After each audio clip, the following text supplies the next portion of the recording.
Welcome to Perspective with Bank. Yeah. What's up with it, King? I'm gonna keep it real with you, son. Coming out of jail, I'm like, man, what the fuck is this nigga doing, bro?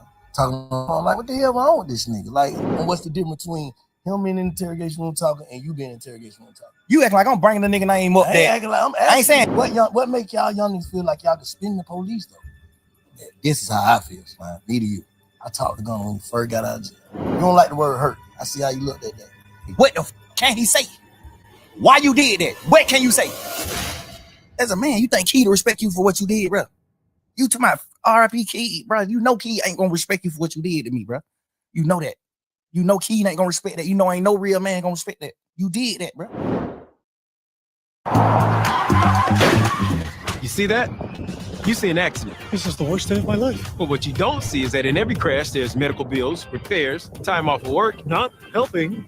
Look again. There's cash in that crash. This is the best day of my life. There's cash in almost any bang, pop, slam, crack, smash, or boom. Animal altercation, cash. Pedestrian pandemonium, cash. Motorcycle mishap, cash. Big or small is worth the call to Crash to Cash. We'll maximize your compensation to get you healthy. After an accident, no cash means trouble with your work, medical bills, your mortgage, and your relationships. You deserve to keep everything you had pre-injury.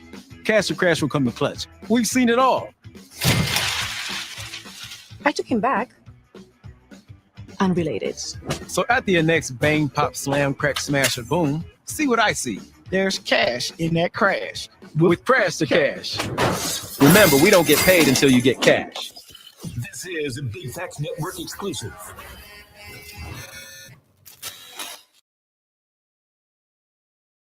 Welcome to Perspective with Bank. Today is a very, very special day. I got a very, very special guest. The most talked about person in the world right now. Jeff.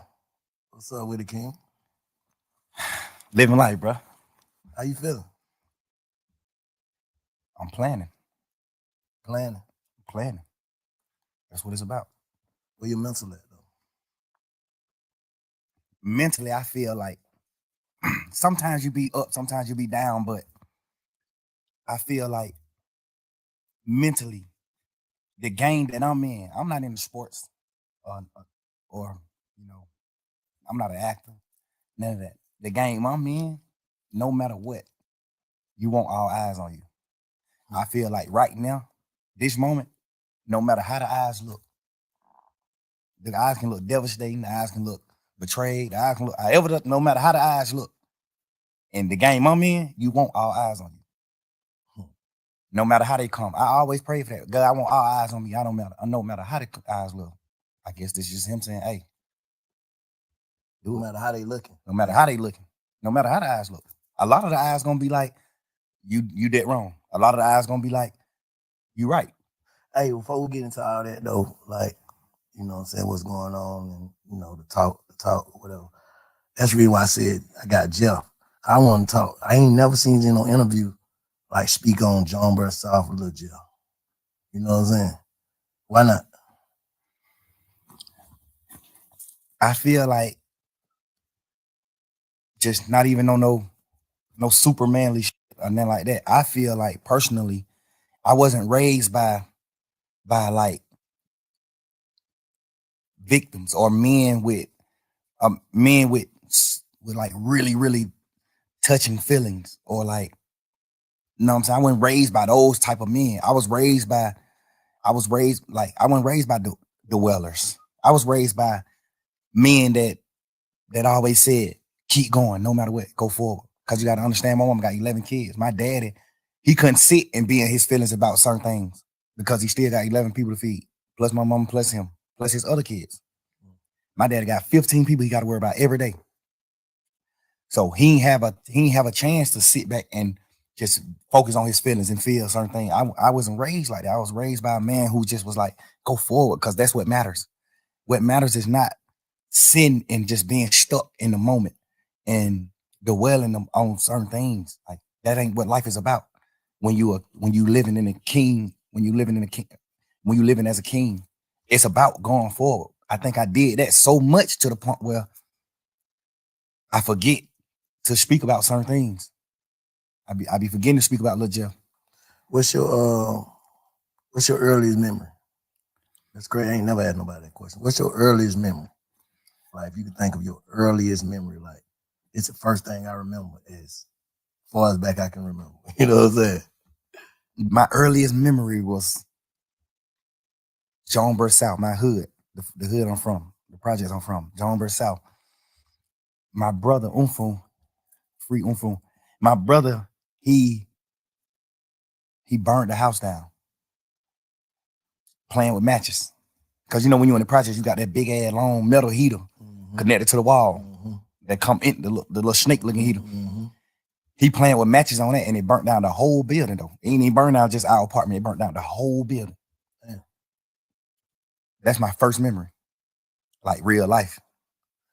You know, coming up, like what's the first time you knew, like that's your first, what type of memory would you say that is? Good or bad or in between? Bro, we were raised so different. You too, bro. Men like you raised me.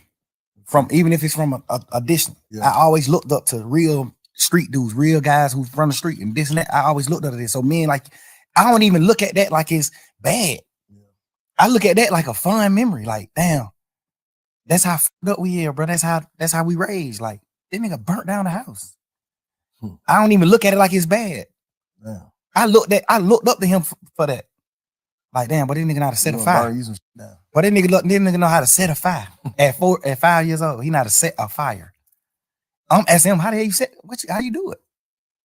Like, that's just, I'm telling you, that's just how we raised, bro. That's just how they feel. That's how we was raised for real. So I know you got some crazy memories. I was just saying when I asked you the question, I was just trying to think of mine. My first one, but I can't.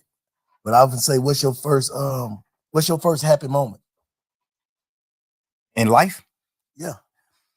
My first happy moment was when my mama moved out the projects to a house. When my mama moved into our first house instead of apartments, I was like, damn, bro, we got a house. The house was smaller than the apartment. My mama had got a 4-bedroom house.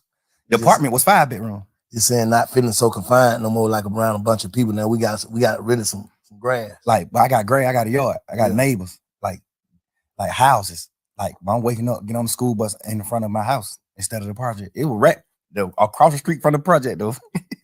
But so it's just like, you know, but that was like one of my first happy moments and that I remember like as a kid. What's your first saddest moment? I used to go with this girl named Santana in Pool Creek. That's when we moved out of Jonesboro South. I moved out of Jonesboro South when I was like 3-4 years old. We moved to Pool Creek, which is right around the corner from Jonesboro South. And I started going with this girl that stayed like 2 apartments down from me. Her name Santana. I was going with her like, we probably like 5-6 years old, like kids. I was going with her and we were sitting on a bench.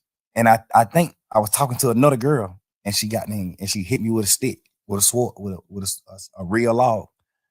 Scarred me right here and right here. Hit me with a log. Made you sad? Yeah, because it was like, dang, she broke up with me.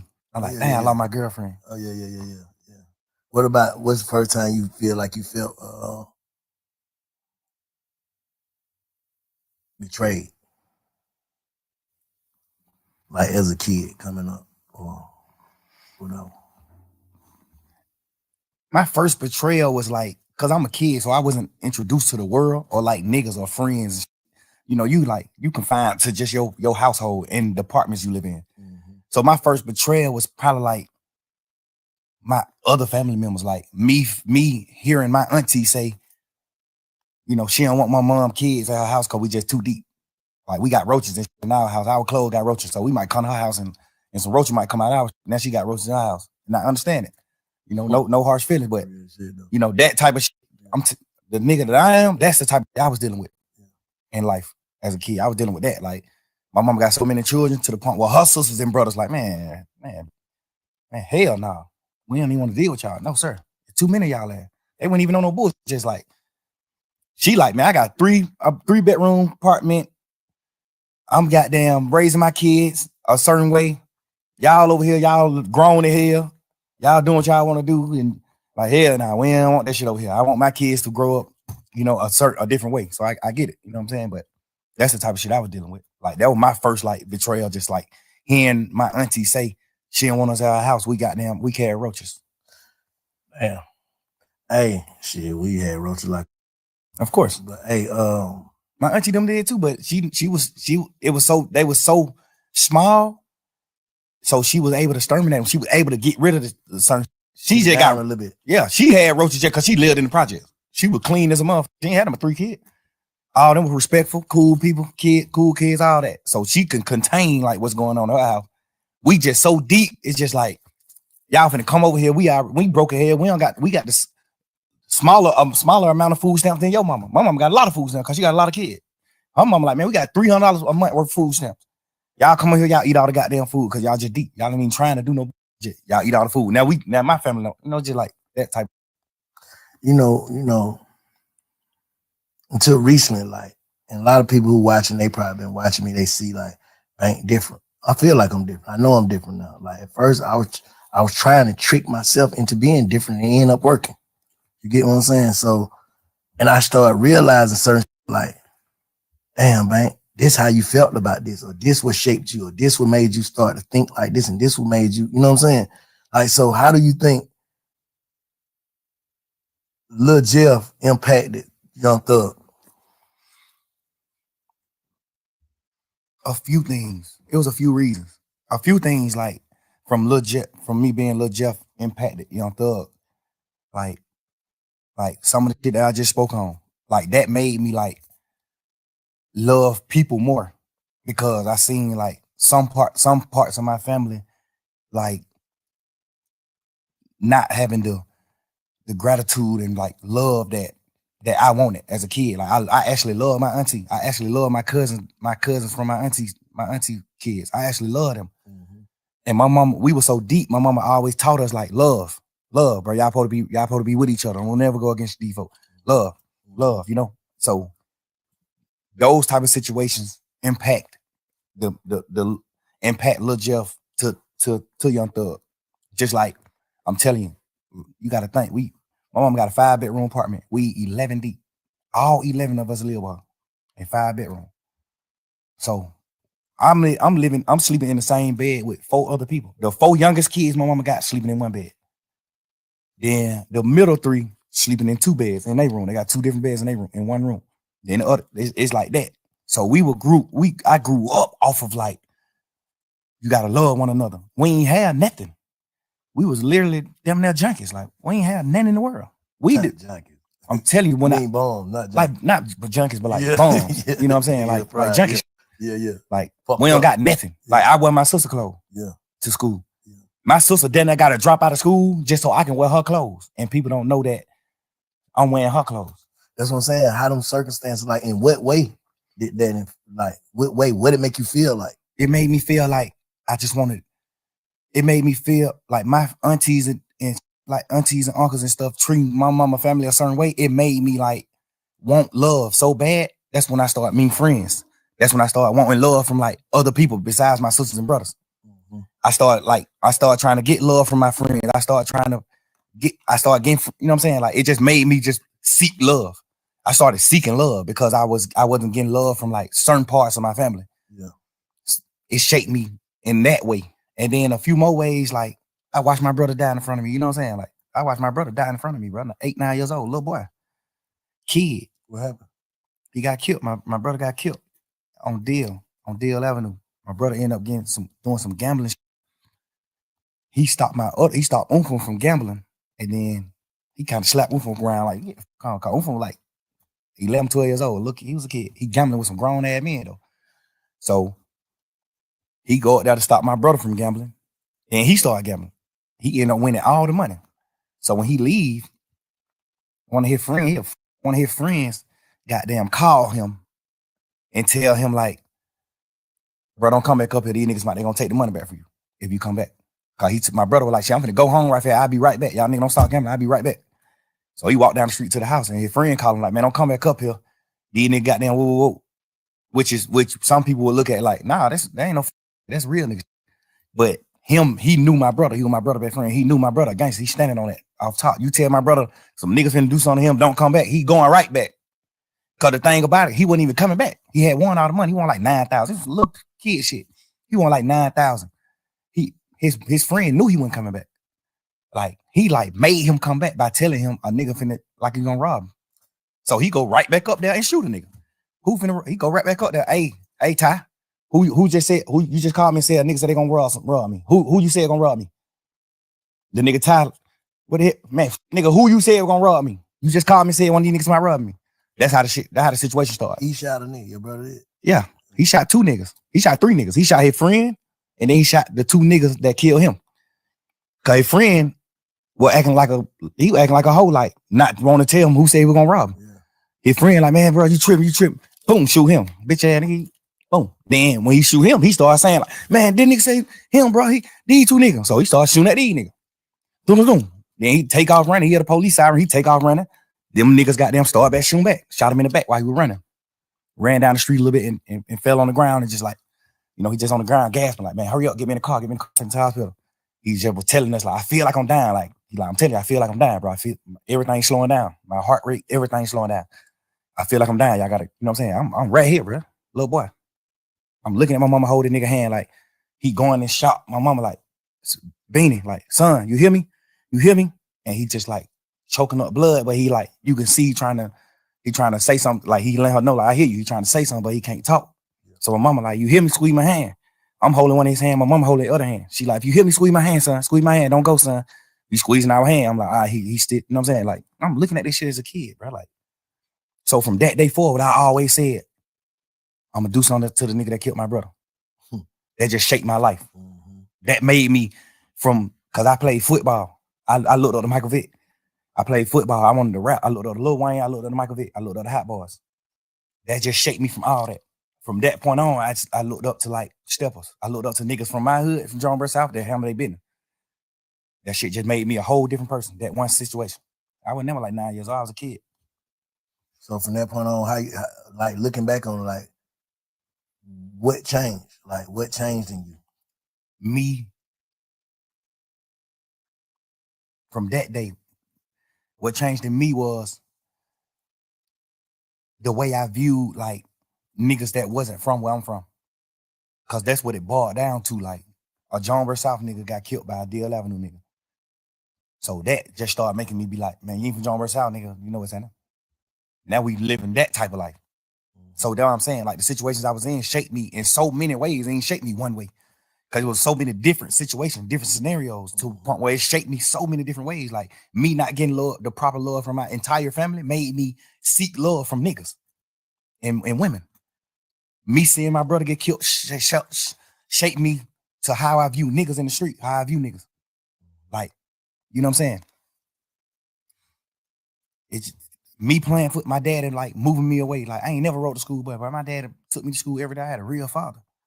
I never rode the school bus. That shaped me to being a man. Like, I'm gonna be a man. My dad a devil. This nigga doing what he doing. He used to do what he do back in the day to hustle to get his money, whatever. Like, I looked at all that type of shit like, damn, he a real man because he's still trying to do whatever he can do to feed all these kids. And he's still taking time out to like take me to school every day and come get me from school every day because he just wanted me to be that far away from the streets. You know what I'm saying? Like that shaped me in a different way to being the dad that I am to my kids. That shaped me in a different way. You know, just so many different scenarios just shaped me. Like I look at my mama cry every year on my brother's birthday, bro. That nigga died 3 days before my birthday. His funeral was on my birthday. Nigga, I remember my 10th birthday, a funeral. I'm going to a funeral on my 10th birthday, bro. My brother, who just told me before he left out the house and died, I'm gonna give you $100 for your birthday. I'm looking at that. Like, nigga, I still wake up right now today. I still want my $100 for my brother. Can't get it. It just certain shit just shake me certain way, bro. Just, you know what I'm saying? So when you look at yourself, like when you reflect and just look at yourself, how you see yourself right now as a person. Like if you had to judge you, how you see yourself. The crazy part is, bro, I thought I was whole. I thought I was wholesome. I thought I was like the perfect man until this situation. This situation at hand right now made me realize, like, damn, bro, I'm actually fucked up. Like, I was just God just created me to be so happy to the point where I know how to like get beyond problems. I just always was happy. My whole trial, I just was happy as hell because it's just like I ain't got no reason to be happy. But it's just like God, I'm just a happy person. I'm just a natural happy person. I could have got a life sentence and went to prison for the rest of my life, and y'all would have been seeing me in prison on photos just happy because I think God just created me like that. I be mad at God sometimes for that. Like, dang, bro, why you created me just like so happy to the point where I can't be in touch with my real feelings? But do you think that type shit goddamn make it to where a nigga? Cause I'm gonna keep it real with you, son. Like coming out of jail, and we're like, man, what the fuck is this nigga doing, bro? Like it's like you ain't learn your lesson, and all this shit going on here, and these calls talking on the phone. Like, what the hell wrong with this nigga? Like, you know, a nigga. I know you was in there praying, right? Absolutely. Like it's like, do you not understand your prayers got answered? Yeah, you understand that, but you also listening to people tell you like, well, you the wizard. You ain't going to prison. And then you got to understand, man, I was in jail 3 years, bro. Like I was praying 3 whole years. At some point, I started thinking like the prayers ain't working. You got to understand that too. Like I'm going through shit every day. I'm looking at my best friend, them do what they do. I'm looking at this. I'm looking at some shit. And it's making me feel how I'm feeling. Like I ain't never been a nigga to pillow talk. I ain't never been a nigga to talk about nobody else in my life on the phone with nobody else. I've never been that type of nigga. I've been these last few days, I've been sitting around like, what the fuck was I thinking? Like, what I was doing? I appreciate you saying that. I think I was just so fucked up, and I just felt like it was just over. Like I'm just sitting in jail 24 hours on 23 and 1. I'm in a cell 23 hours. Like at this point, I'm just like, man, I don't give a fuck. Life it ain't what I'm thinking it is. Like I'm just talking. At this point, I'm just talking. At this point, I'm just holding conversations with my girl. But the crazy part is, all these conversations that I had on the phone, I also had with the same niggas who I was talking about on the phones. So that's why it don't seem weird between us, me and them. Because I done held these same conversations with Wham. I done held these same conversations with Savage. How I feel about him, how I feel about Wham, how I feel about this, how I feel about every situation. We talk like men, we brothers, we talk. They tell me how they feel about certain things. So we all align. We won, we what we are. But you got to understand, like, my standpoint, I'm locked up. Nigga, I'm on the phone talking to my girl every day. This is the only person I'm talking to on the phone. This is the only person that I can talk to. Like, I can't even talk to my family because they just like, how they is, it ain't good for my case. They can be on the phone, they don't understand certain things. So if I be on the phone with them, they might say the wrong thing on the phone. So now I can't talk to them. Now I can't talk to Bank. I don't want the police to get on Bank. Now I can't talk to Wham. I don't want the police to get on him. I don't want the police to get on Savage. I don't want the police to get on Pluto. It's just so much shit in my mind to the point where I'm just like, I'm confining myself. I mean, not confined. I'm like trapping myself to just communicate with one person. And then I might go to court and just get body slammed by the motherfucking judge, bro. And then I just got to come back to the jail. Now I'm on the phone with somebody that I love, whoever it is I'm on the phone with. And they like, man, goddamn, or goddamn, they say, this nigga right here been up pulling up on bro. This nigga pull up. Of course, I'm just like, bro, I just got body slammed by the jail. I'm just feeling how I'm feeling, bro. I'm just saying what I'm saying. Like, I ain't even tripping on that. I'm just saying what I'm saying. And I done told all these niggas these same things. But looking back on it, how you feel? You just said, goddamn, like, damn, you feel like you was tripping. I feel like I was tripping, but I feel like, because I ain't never did that shit like that. I ain't never pillow talk with no girl ever in life. I ain't never in my life held no conversation with no girl about no another nigga ever until jail. And I've been trying to figure out, like, why the hell was I even doing that? And then I just had to, like, think back to when I was in jail.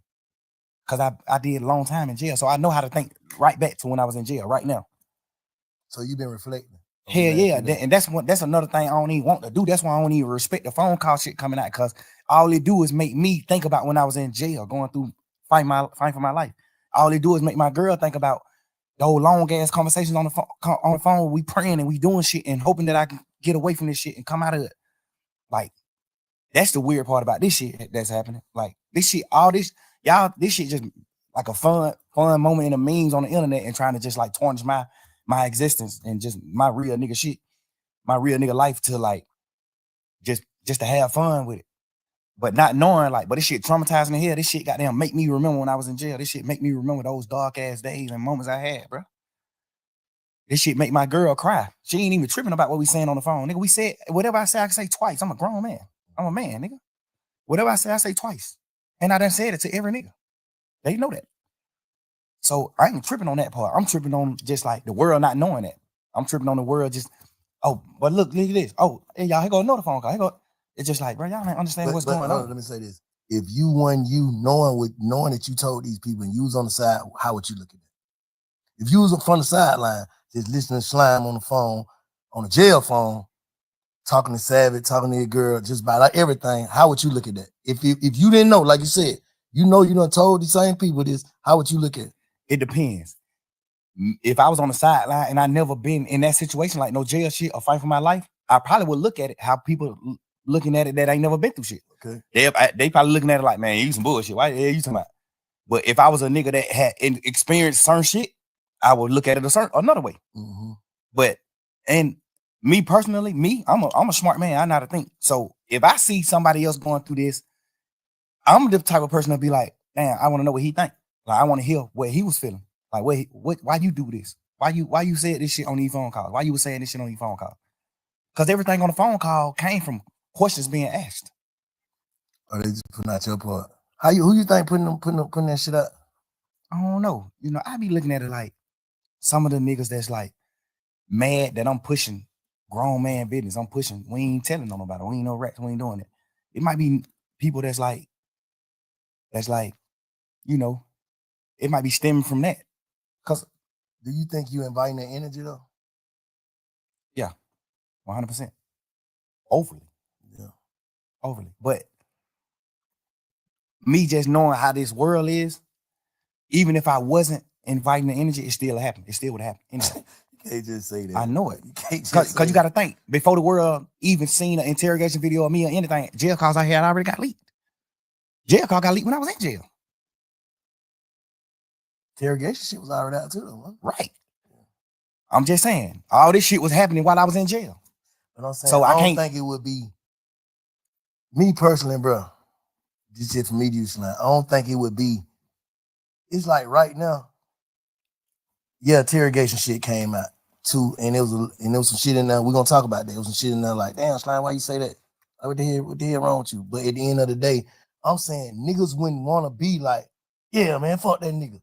If it didn't come with, you gotta think, bro. If people's out here in the motherfucker like free Slime to the death, like can't wait till you get out. But then when you got out, it was like he ain't learned. He's still the same. He want to go back. Just off of tweets and dissing and you know what I'm saying? That just like, damn, bro, like, you just did some shit niggas don't do. You just goddamn came home on some shit with goddamn damn near everybody telling. Nigga ain't supposed to make it back. And you back, that's God. So it's like, damn, it's like the universe too. What's making it like, yeah, spank him. I think personally, no matter what I came out of jail and did, it still would have came out one day. Me personally. I understand what you're saying. Because it still came out when the whole world looked at me as a real nigga. My jail phone call got leaked. They weren't pushing no narrative then though. Fuck the narrative. I'm just saying coming out, no matter what. I feel like no matter what, it still would have came out. I know it would have. You know what I'm saying? I feel like it still would have, no matter what, bro. No matter what I would have got out of jail and did, it still would have came out. Yeah. Just because it was public record. Yeah. Because at the end of the day, when the first shit came out, when the first few jail calls came out, or me and my girl just talking this shit, when those first few jail call came out, nigga, my team got in touch with the Cobb County people and stopped all of it. Like shut down the whole system. Now you can't go get none of that shit. Okay. So what they tell you? Somebody been had it. They got it back then. And they just waiting to release it. Strategic. No matter what I would have came out doing, it still would have got released. What about like? Because you can't go on the internet and get it right now. You can't go on Cobb County website and get it. It's been shut down for a year and a half.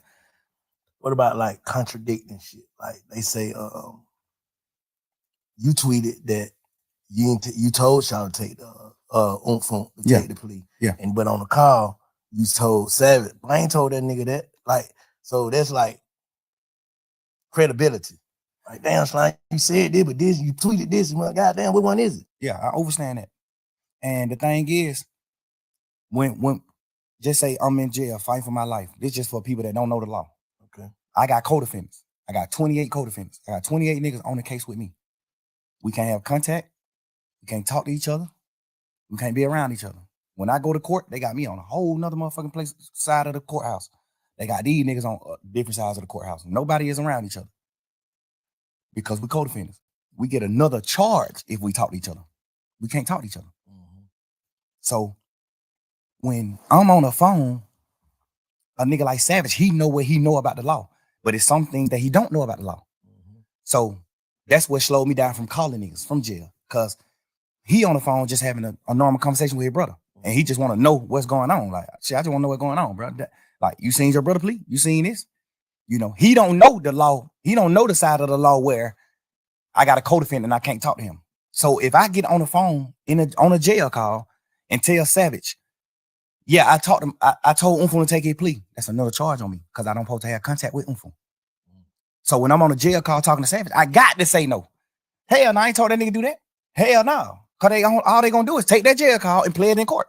Now I got to attempt the court charge. Yeah. So when I'm in the jail, I can't say it. And when I'm in the jail, I'm like, hell no, I ain't told no nigga take no plea. No, I ain't did that. Because I got to do that. I'm on trial. I don't supposed to have no contact with him. If I say I told my brother to take the charge, all they gonna say is, how you told your brother that? You must talk to your brother. Boom. The lawyer can get in trouble. All type of shit can happen. I'm on the phone off top. Hell no. I ain't tell that nigga take no charge. Fuck no. I mean, I ain't tell him to take the plea. No. But when the case over, can't nothing happen to me by saying that. So when the case over, hey, let me clear this up just for the world to know. Because I told Savage no. I told Pluto no. Like, I told a few niggas who asked me, like, hey, bro, you told your brother to do that? I'm like, hell no, I ain't telling him to do that. So obviously niggas that I fuck with in the streets, in the world, they looking at it like, all right, your brother did what wrong. You ain't tell your brother to do that. Mm-hmm. So I got to clean that up because I really did tell him after the case. Yeah. After the case. Hey, hell no, I overly told him to take the charge. But because it definitely looked like, damn, they took the same plea, so how the hell you gonna just single a gun out? You know what I'm saying? You know why? But you was done talking? Nah, go ahead. The reason why I differentiate his plea from their plea is that's like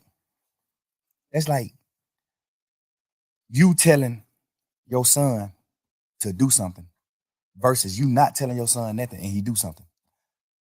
Mm-hmm. I told my brother to take the plea. We had a week and a half conversation, talking a week and a half. Every day in court. My first time seeing the nigga since we been in jail. We crying each other, all type of shit. I'm like, bro, get the fuck on. This nigga been in prison his whole life. You think that nigga give a fuck about going to prison? Boy, that nigga a man, gangster. Stand on that. Mm-hmm. Home don't give a damn about no sentence. Home told me every day in court, he told me, hell no. Boy, you tripping, bro. Boy, I'm rocking. You my brother, nigga. You my real live brother. Like my mama had. Your mama and we got the same mama, nigga. You my brother. If you go to prison forever, I'm going to prison forever. Fuck that. He's just a freak nigga. That's how you looking at it. Mm-hmm. Hell no. Nigga, I'm crying to this nigga every day. Bro, please, bro. You just got out of prison, bro. You just did 12 and a half years. Get the fuck on, bro. Please, bro. I'm on the phone with my mama. Nigga, my mama crying every day, man. Both of my son, man, bro. Y'all come back to me. I don't give a fuck what happened. Y'all need to come back to me now. Woo, woo. I'm telling my brother, gone. You got to get back with mom, bro. I'm going to be all right. I'm good. I'm a man, bro. I'm standing on mine. I'm going to be all right. I need you to go, bro. That nigga crying to me, boy. Bro, you understand what you telling me to do, bro? No. I'm a man. That nigga just had a life sentence, nigga, for not telling. He not a rat. No matter how you gonna look at nothing. This nigga just did a life. That nigga just had a life plus 10 prison sentence for not telling. They got this nigga on the phone. Life plus 10 for the crime. Yeah, for not telling. Yeah. Nah, they know he didn't do it. They know he didn't do it? They know he ain't do it. He got a life sentence. You know that that motherfucking judicial system is, bro. They know they got the nigga who did the murder on the phone 2 days after he did the murder, talking to somebody on the phone like, man, y'all niggas stop playing with my money. I just had to step on the nigga a few days ago for playing with my money. They got him on a wired phone call saying this. They know who did the murder. They know who committed the murder. When we had cameras at the house, when the murder got committed, my brother was in the house. Unfo was in the house sleep when the shit happened. They got cameras from like other people's houses and shit of my brother leaving out the house after the murder. His best friends them was convicted of doing the murder. And they was in my mama car. Nigga, my brother still in court every day of his motherfucking life, still to this day. Told the judge, I don't know them. The judge like, dumbass nigga, we got phone calls with you and them on the phone. We got a phone call with you and them the night of the murder. They just talking about other shit, just talking about going to the club, fucking with hoes, all that. And the nigga just like, shit, I'm gonna pull up. I'm gonna come get you. The nigga dodging coming to my house because he know my mama gonna ask for her car. So he like, man, you gotta walk around the corner, get in the car. Like they on real phone calls on each other. My brother still in this motherfucker fighting every day, saying I don't know them. They lying on me. The judge just sought it to him just because of that.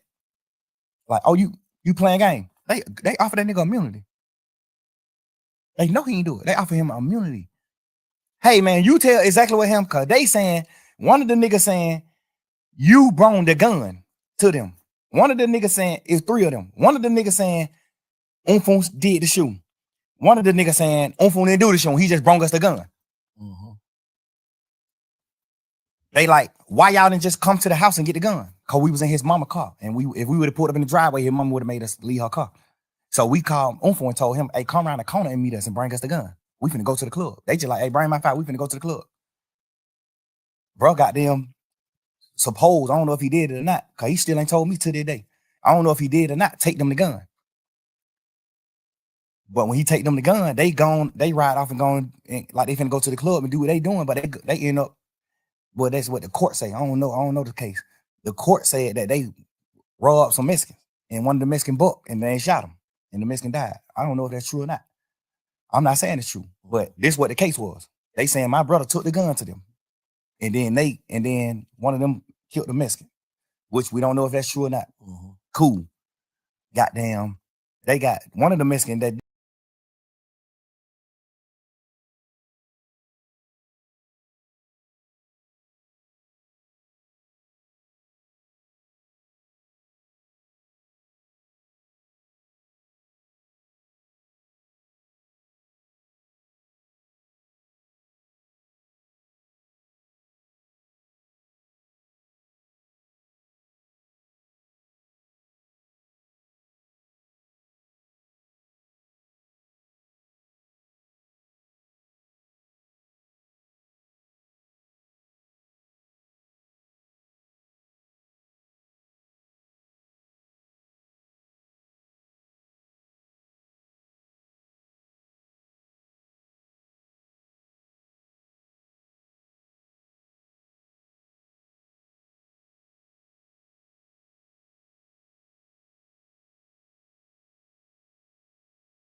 we don't come to terms with none of that.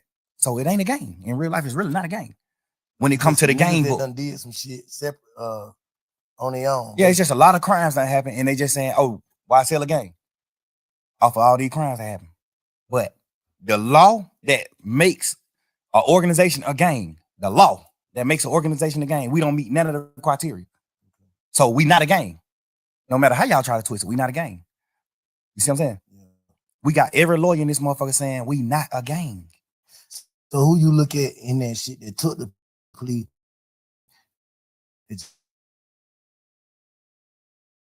You be like, oh, I can see how you. All right.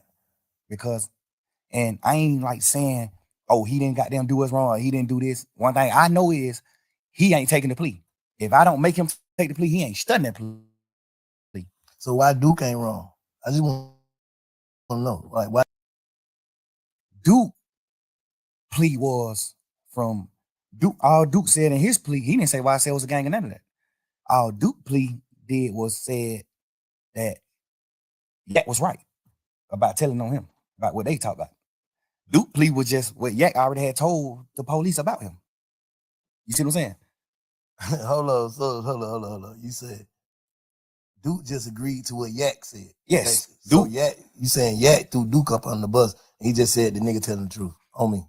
Yeah, because if he say that he not, then Yak got to take the stand on him. Because Yak plea agreement said he got to take the stand if Duke go to trial. That was a part of his plea. What? What I'm saying? What, on their case. So Yak say ain't nobody. He was on Big Fat. He said nobody ain't go to jail for what. He said he just was in there running his mouth in the what's the name interrogation room. So how he? What you mean testify? What the hell you talking about? When him and Duke caught their case, Duke was going to trial. What kind of case it was? Goddamn, they got caught in a car. They ain't had no license and they had 2 guns on them. Okay. And they went on a high-speed chase. They took Georgia State Patrol on a high-speed chase. So when they get locked up, this is what their charges is. Theft by receiving stolen property, which is the guns, and well, I think it was one of the guns. Oh, I don't know. I know they had theft by receiving and then no license because they were driving. They was in the car. They had a license. Stop playing. That's what you told on a gun and some license. Stop playing. That was the original charge. Oh, what the other? When the police came, when the police came and talked to Yak, Yak told him what actually was happening. What was happening? Like he told them Duke got jumped on at Magic City by some ops, by the opposite, and he came to Magic City to get Duke, and they were going to retaliate, go commit murder, go possibly commit murder. They were going to retaliate against the people that just jumped on Duke. That's what Yak told him. Hold up. So, let's slow down. They get locked. They on the way to the op hood. This is what I don't know. Cause I went there. This is what the police is saying. They got caught with some guns and no license, and he turned that into what? He told them what really was happening. Cause the police just like, why? These 2, they ride past the state patrol. It's 2 young niggas with hoodies and ski masks and all that old shit ride past state patrol. State patrol get behind them. They go on a high-speed chase. They go on a high-speed chase. They wreck the car. They get out the car, run. Well, one of them get out the car and run. One of them stay in the car. That automatically make it fishy to me. Who stayed in the car? I think Yak stayed in the car. but 2 people who ran him stayed in the car. Yak stayed in the car. That's what I heard. Okay. Yak stayed in the car. Duke, when they crash, Duke get out and run. Okay. And toss one of the guns. Got away. Nah, he got caught. He ended up getting caught. Okay. Yak goddamn. Some people told me that Yak ran too, but some people told me that Yak didn't run. Yak stayed in the car. So if me and you go on a high-speed chase, right, and we both know what we doing, we know what we're going to do. If the state is right, we know what we're going to do. The police get behind us, we go on a high-speed chase, crash the car. We get out the car and we run it, man. If I get out this car and run and Bank stay in this car, the only thing on my mind is Bank finna tell on me. Or Bank finna, even if you ain't finna tell on me, I'm finna think in my mind, Bank finna tell the police it's him. Cause what you stand in the car for? He must know, he must got out, basically. Like he must got out. He must know something I don't know. If we supposed to run, basically what you saying. Like if you don't run when the police is chasing you, you the one driving. You take them on a high-speed chase. If you don't get out and run and you get out and let Duke run, you got something you finna tell the police. Not even if you finna tell the police, hey, I don't know, officer, I'm an Uber. We were just riding, this nigga, I don't know what the hell he got going on. He just hopped out and ran. You finna say something? Like, I don't understand why you not finna run. Yeah. Which is not bad. And that ain't really bad to me. Because if you can spin 12, you can spin them. If me and you go on high speed chase and I hop out and run and you don't, all you can say is shit. Man, I know that young nigga from the hood. I don't even really know his name. Man, that young nigga told me to drop him off at the girl house, man. I was on the way home. I was finna drop this nigga off at the girl house, man. When goddamn y'all got behind me, but I know I can't go to jail, boys. But the young nigga got a gun, but I know I can't go to jail. So I just went on a high speed chase. Like, you know, you can it's ways you can flip it and then it make it good. Like, all right, cool. I understand why you sat in the car. If you can flip it, you can flip it. So I ain't gonna say he sat in the car because he was gonna tell, but I'm gonna say it's weird that you sat in the car. Like, so what? All right, fast. If you sat in the car. All right, fast forward to what the facts. You say he Duke got jumped on at Magic City. Okay. Call yet. This supposedly. I don't know. Allegedly. Yeah. Duke got jumped on that Magic by some opposites. He called Yak. Yak come get him from Magic. Him and Yak get in the car and on the way to the ops hood. They on the way to the ops hood to retaliate, to go handle their business. Like, niggas just jumped on him, he finna go handle their business. They ride past the police next to the ops hood. They on the ops street when they ride past the police. The police get behind them and turn the lights on. They go on a high speed chase. They crash. They get out and run. They get caught. They in jail for driving no license and firearm in the car. This the charges. Mm-hmm. The police come question Duke. Duke don't tell Duke, like, man, suck my dick. No. The police go question Yak. Because I think Yak was in some more trouble too. So the police go question Yak. So I guess that's his way of being like, shit, but I gotta try to get myself out of trouble. I'm in deep trouble. Like, even though Duke got this little bit of that case, I got the same little bit of that case, but I got more shit. I'm on probation. I just got out of jail. Yak got a deeper rap sheet. So but I thought he said he took the charge though. I thought Yak took the charge. He said goddamn, ain't nobody go to jail but him. Like, he don't want this time, and Duke Duke went to jail, bro. No, I'm saying, like, convicted. Basically, like, Duke got some probation. Duke got convicted. He got probation. 6-month probation. I think he got a year probation. So Shawty went to the Fed though, so he had to take the gun charge. No, he went to the Fed because that was like his 5th, 6th time getting caught with guns. So your 5th, 6th time getting caught with guns. Now the Fed's involved. Now the Fed like, hey man, they keep getting caught with guns. Now the Fed snatch you. Now the Feds give you the gun charge. So you can't take the gun charge. The Fed gave you the charge. The Feds gave you the charge. You didn't take you running around saying you took the gun charge for Duke. Now you didn't.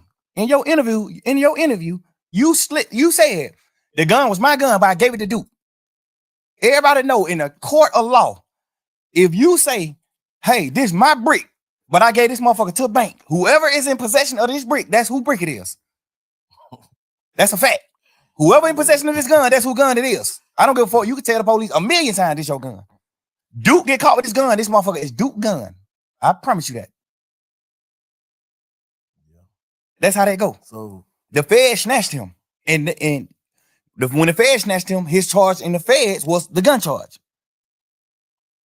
it's because he had more than one, but like Yeah, the Feds just were on him. Like, we on him. He keep getting caught with a gun. He done beat murder charge, all type of shit. He done beat murder charge all day.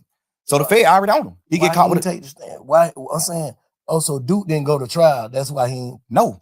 The thing about it is, I don't know if it's true or not, but Yak told Duke, man, just take the little probation shit. And I feel like he told Duke that because he didn't want his interview to come out. Because if Duke go to trial, you got to take the stand. It's a part of your plea. So you tell Duke, man, take the probation shit. Ain't nothing but a year probation. Take that shit, man. You tripping. Go on forward with your life, man. So Duke take the probation thinking like, shit, my brother took the charge. I'm gonna take the probation for even being around it. They just charging Duke with it. So they give Duke a year probation. Duke take the probation. Word in the street is Yak told Duke to take the probation. I don't know how true that is or not, but a lot of people that said Yak told Duke to take that probation. A lot of people, reliable sources, said that Yak told Duke to take the probation. I feel like he told Duke to take the probation because if he didn't, he was gonna have to take the stand on him.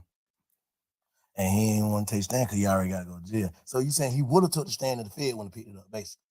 Yes. If Duke, no, it don't matter if the Fed pick it up or not. If Duke go to trial, if Duke don't take the plea, Yak got to get on the stand. in Duke trial. That's his plea. His plea was this and this. You get out of jail. You do this. You do this. But if Duke go to trial, when Martinez want to go to trial, you must take the stand and speak truthfully about what you told us in this interview. That's his plea. If Duke go to trial, he got to get on the stand. That's Yak plea. And if he'd have took it and she got on trial, what they would have did, that would have fucked the case up or something? Who? That would hurt the case. Like if Duke would have went to trial, Yak would have had to take the stand. Duke would have got fried. What the hell you mean? In the goddamn interrogation, Duke Yak told exactly what happened. Oh. Yak told, hey, man, I ain't even finna play with y'all in here, man. I'm gonna just tell y'all the truth. This what happened. This what he say in the interview. In the interrogation, man, I ain't even gonna play with y'all for. I don't even, man. Whatever I can do to goddamn try to make this shit light on me, bro. Like they like, man, what's going on? Goddamn, ooh. Obviously, the DA's already wondering, like, why the hell y'all nigga on the high-speed chase right here next to the ops hood? They don't know that Duke got jumped on at the club though. This on the wraps. This low. We keeping it low. Just street shit, keep that low. Going on. Goddamn. So when Yak tell them Duke got jumped on that magic, we was on the way to goddamn go straight up hood. That's why in the interrogation room he was saying shit like, they were like, oh, so you and Duke finna go kill? He like, I ain't gonna shoot. I was driving. How am I drive and shoot? Duke gonna shoot. He say all this shit in the interrogation. You know what I'm saying? Like, that's the interrogation room. He's saying this shit, and he took a plea, and his plea was when Duke go to trial, you got to take the stand. So what's the difference between Duke in the interrogation room and that interrogation room, you in the interrogation room? What's the difference? Duke never was in the interrogation room. I mean, not Duke. Yeah. The difference with me and Yak's situation is Yak in the interrogation room telling that Duke did the crime. Yeah. Not no bullshit, no funny shit in that. Go ahead. Yeah. Ain't even no harsh feeling. I ain't mad at nobody, none of that. Like, I live and learn. I want to know what the difference is. I want to know your perspective on what's the difference between him being in the interrogation room talking and you being in the interrogation room talking. The difference is he told that Duke was locked up for these crimes. He told the police what Duke did. Mm-hmm. Like you told on Duke. That's the difference between his and mine. I didn't tell on Roscoe. I try to free Roscoe. But I'm saying Roscoe didn't shoot at the bus. Yeah. We be serving these niggas when they come to Atlanta. He ain't shoot at this bus. They ain't beefing. Yeah. That's what I'm telling the police. Yeah. Any street nigga in the world gonna understand that. Any street nigga in the world not finna say, oh, I read it, or I did what wrong. No nigga. But what about the niggas who feel like you don't supposed to mention other niggas' name in front of the police though? The police mentioned the names. I just gave them my stories. Okay. The police mentioned their name. I ain't bringing no nigga name up in the interrogation. The police mentioned these nigga names. I brought Guap name up, but I brought Guap name up to talk about my dealings with Guap. Like, I'm signed to Gucci. I'm not signed to Bird. Yeah. That's why Guap name came up. You know what I'm saying? I ain't bringing no nigga name up. You acting like I'm in this motherfucker saying, oh, Big Bank Black, a nigga who the police don't know. I'm naming Superstar. The police know every one of these niggas. You acting like I'm bringing the nigga name up there. I ain't saying you. I'm just saying, I ain't saying you. I'm saying like the world. Y'all acting like I'm goddamn bringing up a nigga name, putting a nigga on the police radar. Man, I'm talking about full-blown superstars. I'm talking about signing. I'm signing to Guap. What the fuck could I do to get Guap in trouble? By saying I was signed to him. Like, what the fuck can I say about to get Birdman in trouble? Saying that Birdman and Wayne got a problem, not Roscoe and Wayne. But can a nigga take that as you giving them you pushing it off on Bird? Like that's a motive. All right, check that motive. No, because the work at that point it was already on fire. You gotta understand, Wayne had already said they fuck nigga over my money. This shit was on the internet. He already said fuck the a nigga wear a dress, man. You don't listen to nigga music. He already did all this shit. He did. So this shit already in the public. This shit in the public eye. I'm not sitting here telling them nothing, giving them something to go with, a story to go with. I'm in this motherfucker saying, man, y'all, what you talking about? Like, what the problem is with Bird and Wayne? You know what they saying the problem is? They saying that Birdman, they paid him. Mm-hmm. Like, what the fuck is you talking about? Yeah. Like, you know that. Even though I feel like personally, I shouldn't even been saying that because y'all already know that. Yeah. So why do I gotta sit in here and reiterate that? But you know, you just a young nigga. You just in this motherfucker thinking you flim these folks. Yeah. But the difference is, I'm telling these nigga my partner ain't committed the crime that he in jail for. And a nigga like telling the police that Duke committed the crime that he in jail for. That's the difference.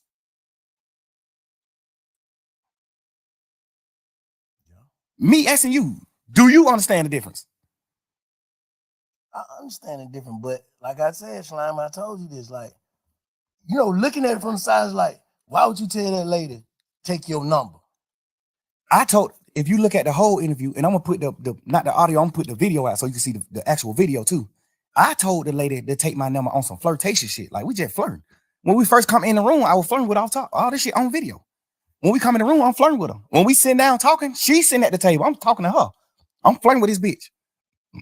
Not mean to call her no bitch. I'm flirting with this lady. Like, and at the end of the video, when everybody getting up and leaving out the room, I'm still talking to her because she getting up late. Like she still like getting her shit together and getting up. Like, well, all right, goddamn good talking to you. Woo, woo, woo. And I'm like, man, you don't know anything. Get my number, baby. I make promises. You know, I'm just flirting with the lady. Obviously, the world gonna look at how they want to look at it. But that's wrong shit to say, Slime. Just looking back on, don't you feel like that's wrong shit to say? I feel like that's the wrong shit to say if I was saying it for the reason, if I was saying it for another reason. I'm saying hearing it. Hearing it. I'm saying Obviously. you hearing it, what that shit sound like. Back like, damn, I I shouldn't say that. Right. I understand what it sounds like. Yeah. Because I'm mad at niggas for saying shit like that to the police. But the difference about me is, what in that interrogation did I tell the police for you to think that I'm saying, if y'all want to know anything else, get my number? I didn't tell them nothing for me to even say, if you want to know anything else, get my number. And don't tell nobody. What the fuck did I tell them in the interview for them to even, for a fan or a nigga who looking at the interview? What did I say in the interview for you to even look at this interview and say, and not say he playing game? Man, nigga just playing game. He talking shit. He ain't even tell them shit. Like, yet, you told. They said who killed Nut? You said Shannon and Woody. You did? Yes. So at the end of your shit, when you say, when the police say, well, all right, man, you got anything else you want to say? He say, hey, now I'm locked up. Y'all got me locked up. Y'all gotta let me get out so I can goddamn get around and then I can say, I can have something else to tell y'all. That's a difference than me saying it, because I didn't tell them shit in my interrogation video. I'm in this motherfucker talking shit with him. Y'all blood? Hell nah, man, we fake bloods. We just say that shit in music. Crazy. Nobody ain't no real blood. Wayne and us ain't real bloods. We just talking shit in music. I didn't tell them nothing to get nobody in trouble. So why would you look at the end of that interview when I said, take my number, I make promises, baby, don't tell nobody? Why would you look at that part of the interview and say, damn, boy, he was finna get him his number so he can get him information? What information did I get him anyway? The first, you get what I'm saying? I get exactly what you said. If I'm spinning the police, okay, and at the end of my conversation, I say, get my number if y'all want to know something. What make the smartest nigga gonna be like, bitch ass nigga, you ain't telling them then. What make y'all young niggas feel like y'all can spin the police though? Just I don't understand that though. I don't understand that. Man, but them bitches is smart, bro. Bro, it's just like movies just coming up in the game. When you're a real nigga, bro, I feel like I'm a real man. I feel like I honor and I love every nigga who I love. Yeah. So I'm willing to do anything to help a nigga that I love. And sometimes you can make the wrong thing. You can do the wrong thing trying to help a nigga that you love. Yeah. And when I say do the wrong thing, I ain't doing that wrong in the interview. The only thing I did, well, I feel like I did wrong was even talking to them. The interview, fact. Right. No, but yeah. I'm doing the interview out of I'm purely trying to save my mans. When I first seen the shit on the internet, I was like, oh man. But I was like, man, because they mixing it. Because I ain't even watch it. I just seen 2-hour interrogation video, Young Thug. I didn't even watch it. Slime like, man, you got, little man like, man, you gotta listen to it, man. Right. Please just listen to it for me. Before you jump out there, please just listen to it for me. Please, please, please. I listen to it, I say, if all I'm listening, I'm like, yeah, you're not playing game, but why the fuck is you in there, Slime? Because we just young nigga, and I'm thinking, my man's Roscoe already locked up for shooting at Lil Wayne tour bus. I know that. I know Roscoe got a trial coming up. I know that too. So basically you saying ain't no way you would tell him because you ain't even in trouble. I'm not even in trouble. Soon as they come in, they say, you ain't in trouble. We ain't talking about nothing dealing with you, none of that. We just got some conversations that we want to have with you. What click in my mind? This my turn to help my man. This my chance. We just young niggas, bro. We high hell. We on drugs. I'm just thinking in my mind, but this my opportunity to help my man. You ain't supposed to be in there. Eat no hot one. Who, me? I ain't blown the sandwich. Oh, for real? They give niggas who tell that type of food. They give niggas like me who I ain't finna tell them nothing. They give me the blown sandwich. I ain't give them nothing. They gave you blown sandwich. But them folks try to give me blown sandwich. I ain't even eat it. I'm like, man, I ain't eating that shit, man. I think I opened that shit up and ate the cookies or somebody else. I ain't even eat this. I probably did eat the sandwich. I was so burnt down on what I'm saying. Like, I was burnt. But I didn't get the luxuries because I ain't get them then. They would have felt like ain't giving me something to eat. Because I asked them in there, like, man, y'all ain't gonna give me that belt? Like, God damn, it's thug, bro. Like, I'm a motherfucking millionaire, bro. I'm doing what I'm doing. Like, y'all gonna try me like this with the blown motherfucker? Like, get a nigga something. Y'all gave this nigga chili wing hot pepper. What, you know what I'm saying? God damn, give me what y'all give me what y'all gave this nigga. I know why y'all ain't gonna give me what y'all gave him, cause I ain't getting you nothing. You don't get nothing in return. You don't get me doing nothing but denying my partner involvement with that tour bus shoe, denying me being in a gang, denying Birdman having something to do with the shoe, with Lil Wayne tour bus shoe, denying me being signed to Birdman. You don't get nothing but denial from me. You don't get nothing but denial from me. Everything I did in the interview was on purpose, nigga. Man, that's crazy. So let me ask you something though. Now let me tell you something, matter of fact. Because I've been hearing all this shit.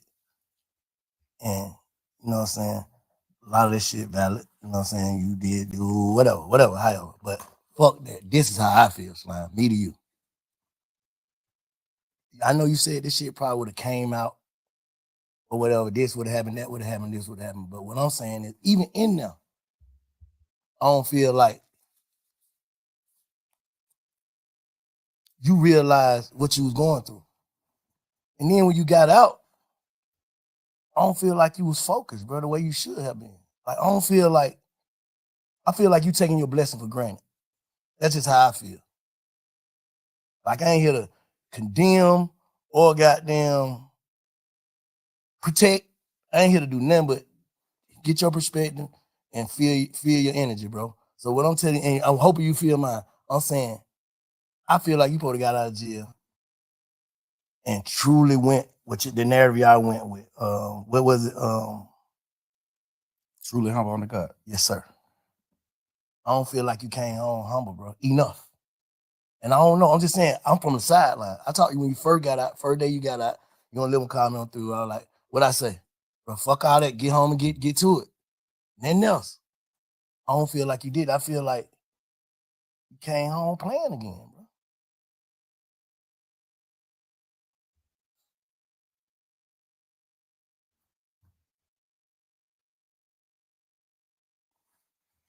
I don't need me personally. I don't know. Bank. Just to be honest, bro. I don't know. I think the crazy part is I thought I came home on fire. I thought I came home just like popping that shit and just living life and getting back to life and enjoying life. But you still gotta understand this too, Bank. My whole life, I poured into people. I built niggas' foundations. I built niggas up my whole life. Any nigga you can name, I play a major part in their success. I witnessed that. And I feel like you got to look at it you got to step in my shoe, Bank. I got to get out of jail and rebuild. I got to get out of jail and rebuild this shit. I can't get out of jail just hit the ground running. That's what dumb niggas do. That's what a fuck nigga do. They go past what the fuck they did wrong and they just keep going.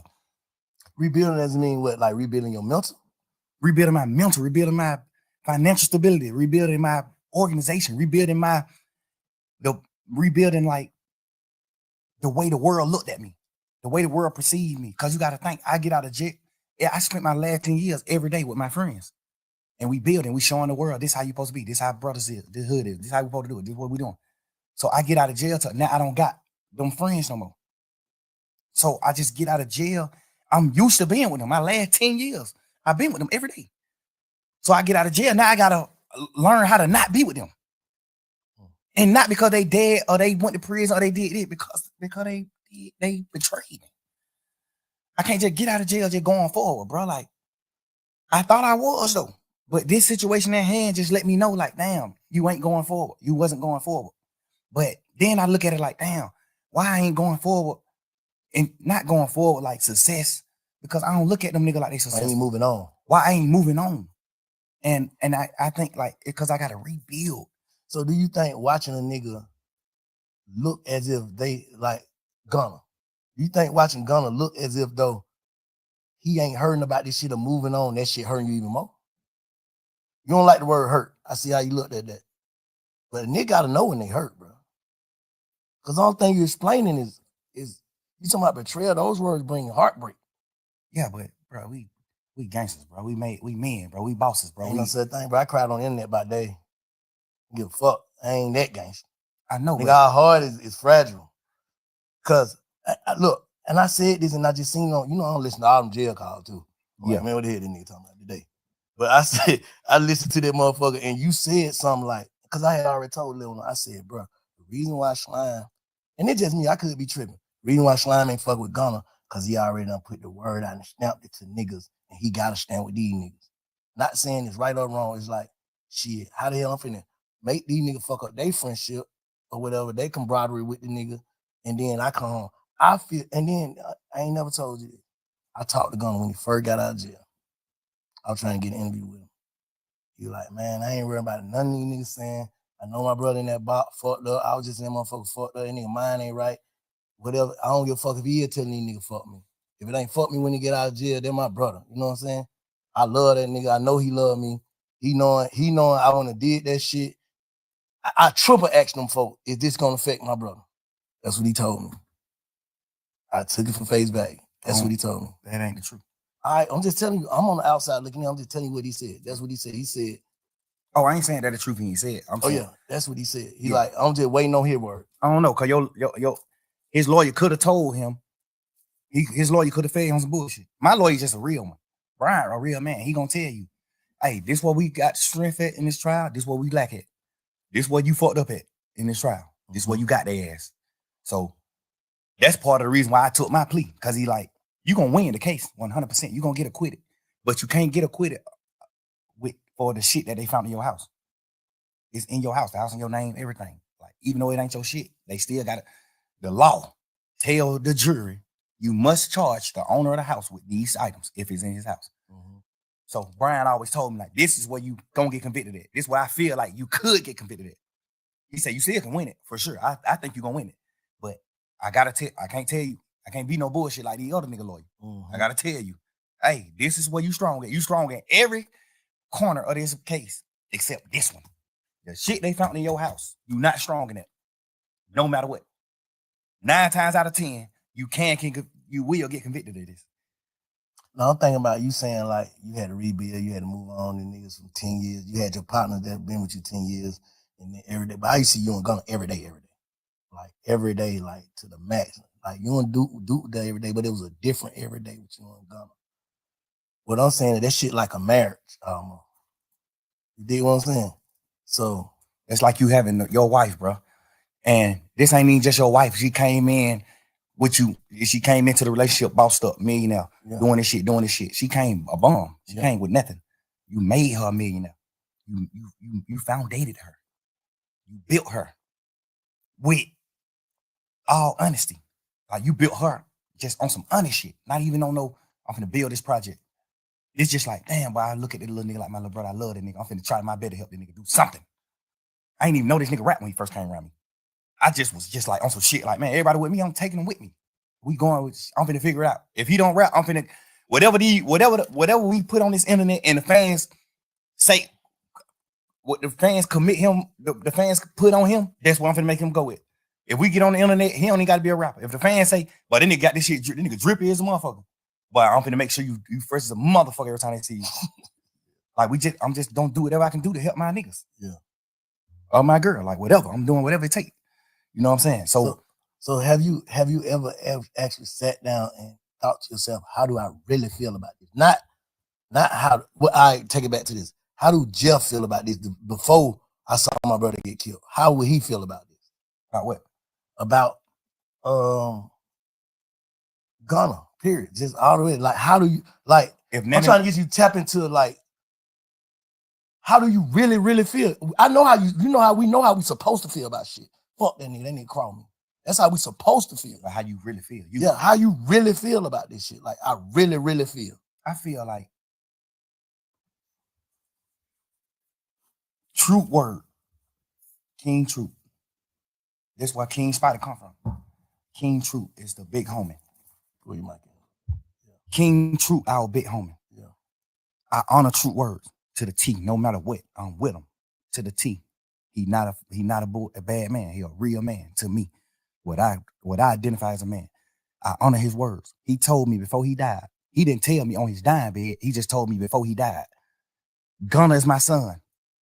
Take him with you, Thug. Get him out of the hood. Get him out of Shady Park. Take that boy with you. That's my son. And then just so happened, he just ended up dying. And I honor his word. Bro. I took the nigga with me everywhere, bro.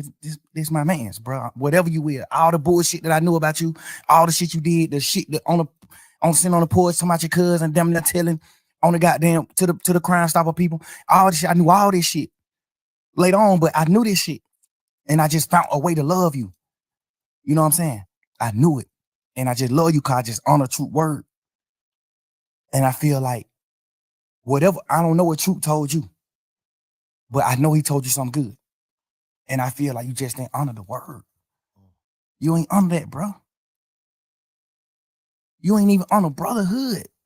We ain't even talking about truth. We just talking about brotherhood. We from the street, bro. You know how hard it is for us to become successful men? Make millions of dollars? If a nigga take me from where I'm at, sleeping on my mama's motherfucking couch, to making millions of dollars, I'm dying before I go against him. No matter what, I'm gonna die before I go against him. No matter what. I don't think he feel. I ain't, like I say, I ain't here to goddamn protect or condemn nobody. I don't feel like he crossed you though.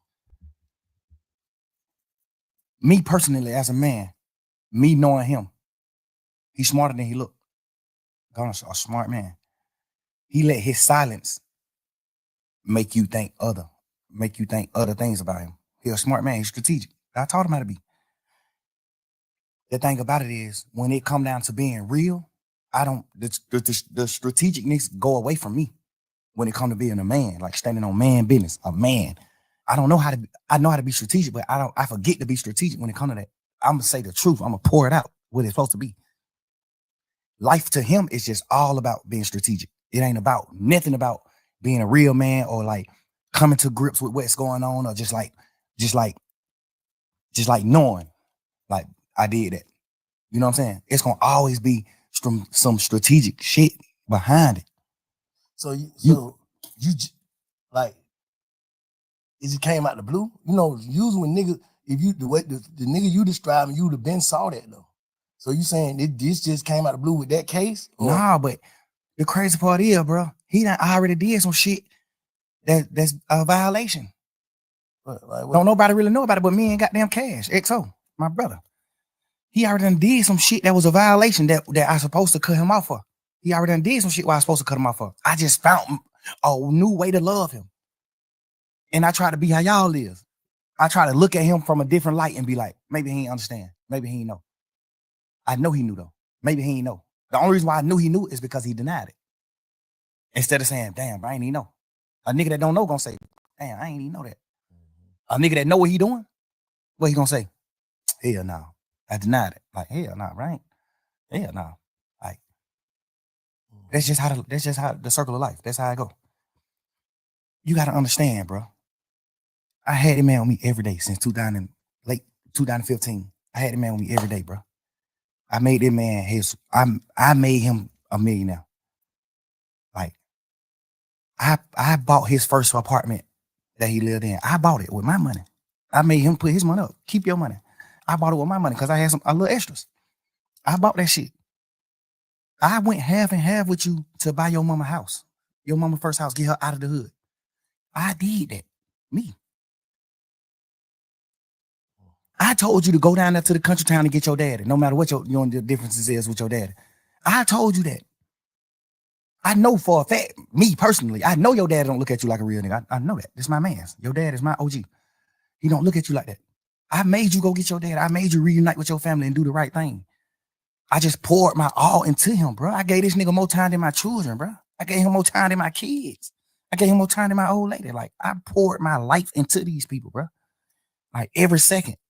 I went half on your mama house and bought your mama house, bro, because you didn't have the money. I went half with you. I bought your brother his first truck and let you present it to him like you bought it. Your brother on the internet, man, yeah, fuck that nigga thug. Like, nigga, you don't even know what's going on. Like, you don't even know, bro. Relax. This shit that nobody don't know, but we men, so we can't speak on that type of shit. We men, I ain't do it for that reason. I did it because I just honor my brothers. my friendships and brotherhood. I honor that shit. I love you, bro. So, man, that's cool. So you still love him? Bro, I poured so much into this nigga, I can't even hate him, bro. I thought in jail, I thought I hated him when he took the pleas and shit. When they did that, I thought I hated these niggas. Nigga, my girl made me realize, like, but you don't hate him. You just mad at him. Yeah. You don't hate him, bro. You hate him motherfucker, you stop talking about him. Why you hate a nigga? You on a whole nother type of time. Yeah. You stop talking about him. Like, but I don't wish no ill will on him. No ill feelings at all. Stop the man album though. That shit hit the way. That fucked up. Like, Because I was just angry. Okay. But it seemed like nobody understanding why I'm angry. Like, bro, all the shit I did for this nigga, bro. Like, what are you talking about, bro? I put my whole label, my whole shit behind this boy, man. Like, nigga, you think Key, dad, you think Key will respect you, nigga? As a man, you think Key to respect you for what you did, bro? You to my RIP Key, bro. You know Key ain't gonna respect you for what you did to me, bro. You know that. You know Key ain't gonna respect that. You know ain't no real man gonna respect that. You did that, bro. Stand on it. You did that. Everybody talking about why he ain't say it and why he quiet. What can you say? What can you say? If you was gonna, what can you say? If you was him, knowing everything you know about this shit, what can you say, Bank? If you was him, just think of something you think you can say. If you was in Gunna's shoes, well, what happened? I can't really put myself in his shoes. Ain't- Because I'm just saying. Nah, but sometimes, guess what, bro? Feelings. That's the fucked up. What I think he should say, if everything you saying is valid, I think he should call you and have a conversation. But would you take a conversation? Because niggas don't, you gotta think. I don't think know I'll take the anyone. conversation. All right, so what can I say? I know that. I ain't even talking about what can you say to I'm me saying, or none of that. he might want to say something, but he know. So I don't want no conversation. So what can I say? I feel like you portrayed a certain image as soon as you got out of jail. Because nobody know you did what you did in the courtroom. So as soon as you got out of jail, you portrayed. As soon as you get out of jail, For like a couple hours. like you got out portraying a certain thing, a certain image. Ooh, you saying these words. You saying goddamn this and that. You saying this when you first get out of jail. You saying all this shit. Then the video come out. Then it's just like, but this what the world got to start doing, Bank, including you. We got to start putting ourselves in people's shoes. That's why I said, if you were him, knowing everything that you know, what would you say? I probably would do the same thing, not say shit because I'm knowing my man. I don't want to say nothing to the internet or to nobody else. I know that nigga don't want to hear this shit. No, but you got to understand the way you put it is almost like you, this interview is almost going to be you telling him what he can go with. We ain't talking about that. We talking about fuck none of that. Nah, cause you got to think. Like, you got to think. If he's sitting around saying like, damn, I'm telling what he can go with. His move, his next move. we ain't talking about that. It's cool. I tell him his next move because I'm just a nigga like that. Like, Yeah. I don't want to see no nigga down. I tell a nigga move. Bro, do this. You fucked up, but you can do this right here. You can do this. Okay, all right. We just saying man to man. Let me say this. When you just sat there and said, you wouldn't take the conversation, that would make me say that. But all right, obviously, if you'd have said you took the conversation, then I would have said what I say. I ain't talking about what you'll say to me. What you'll say about what you did. Okay, just What say he said to me. you'll say it to me. Hold up, what he said to me. I told you what he said to me earlier. That's what he said. The truth. You asked me what he said it already. I just told you. Yeah, I ain't never heard that. Yeah, that's what I'm saying. I just told he said, goddamn, bro, all these niggas on the internet saying whatever they saying. Fuck that shit. I know my brother in that box, he ain't in the right head space. I know that nigga love me. He know I love him. I swear I would have never did nothing that I feel like it hurt this nigga, man. I was just waiting till he get on. He gonna have to say fuck me. I understand all that. I feel like me being a man and we just talking about feelings and just putting it on the line. And he probably gonna be mad at me for telling you he said that, but he said that. What I'm saying is I understand that.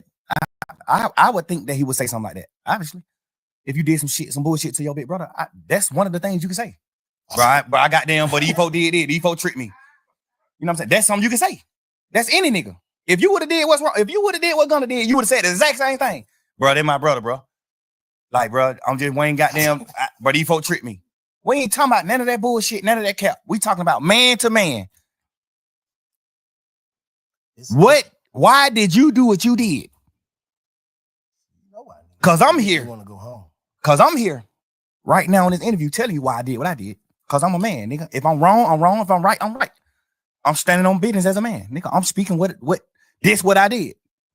You saying This why I did said why he did it, basically. He can't. That's what I'm trying to make you say. What the fuck can he say? Why you did that? What can you say? Besides some fuck nigga shit. What can you say? That'll make anybody in the world be like, I understand. What can you say? Nigga, I created you, nigga. Well, God created you, but I helped. I was a part of your journey. I've been with you the last 10 years. I spent more time with you than my girl, bro. I was around you more than I was with my fucking girlfriend, bro. With my kids. I done had them phone calls with my baby mama saying, man, you be with these niggas more than your motherfucking children, bro. You supposed to be smart enough, and I know you smart enough. You supposed to be a man enough. You supposed to be smart enough to say, I'm not gonna do that. So I know all this shit that nigga sacrifice. I'm not doing it. In your mind, you taking that nigga fuck you. That's what it is. What else can it be? Obviously, you gonna say, well, I'm finna do what I'm finna do, and goddamn, I'ma just keep telling the world, man, and my brother, I love him. So you saying his whole campaign is a PR stunt? Not even to like bash him and then, bro. I'm really. But that's what you saying. Yeah, I ain't even trying to. I'm just saying, like, I ain't even trying to bash my name, but it's like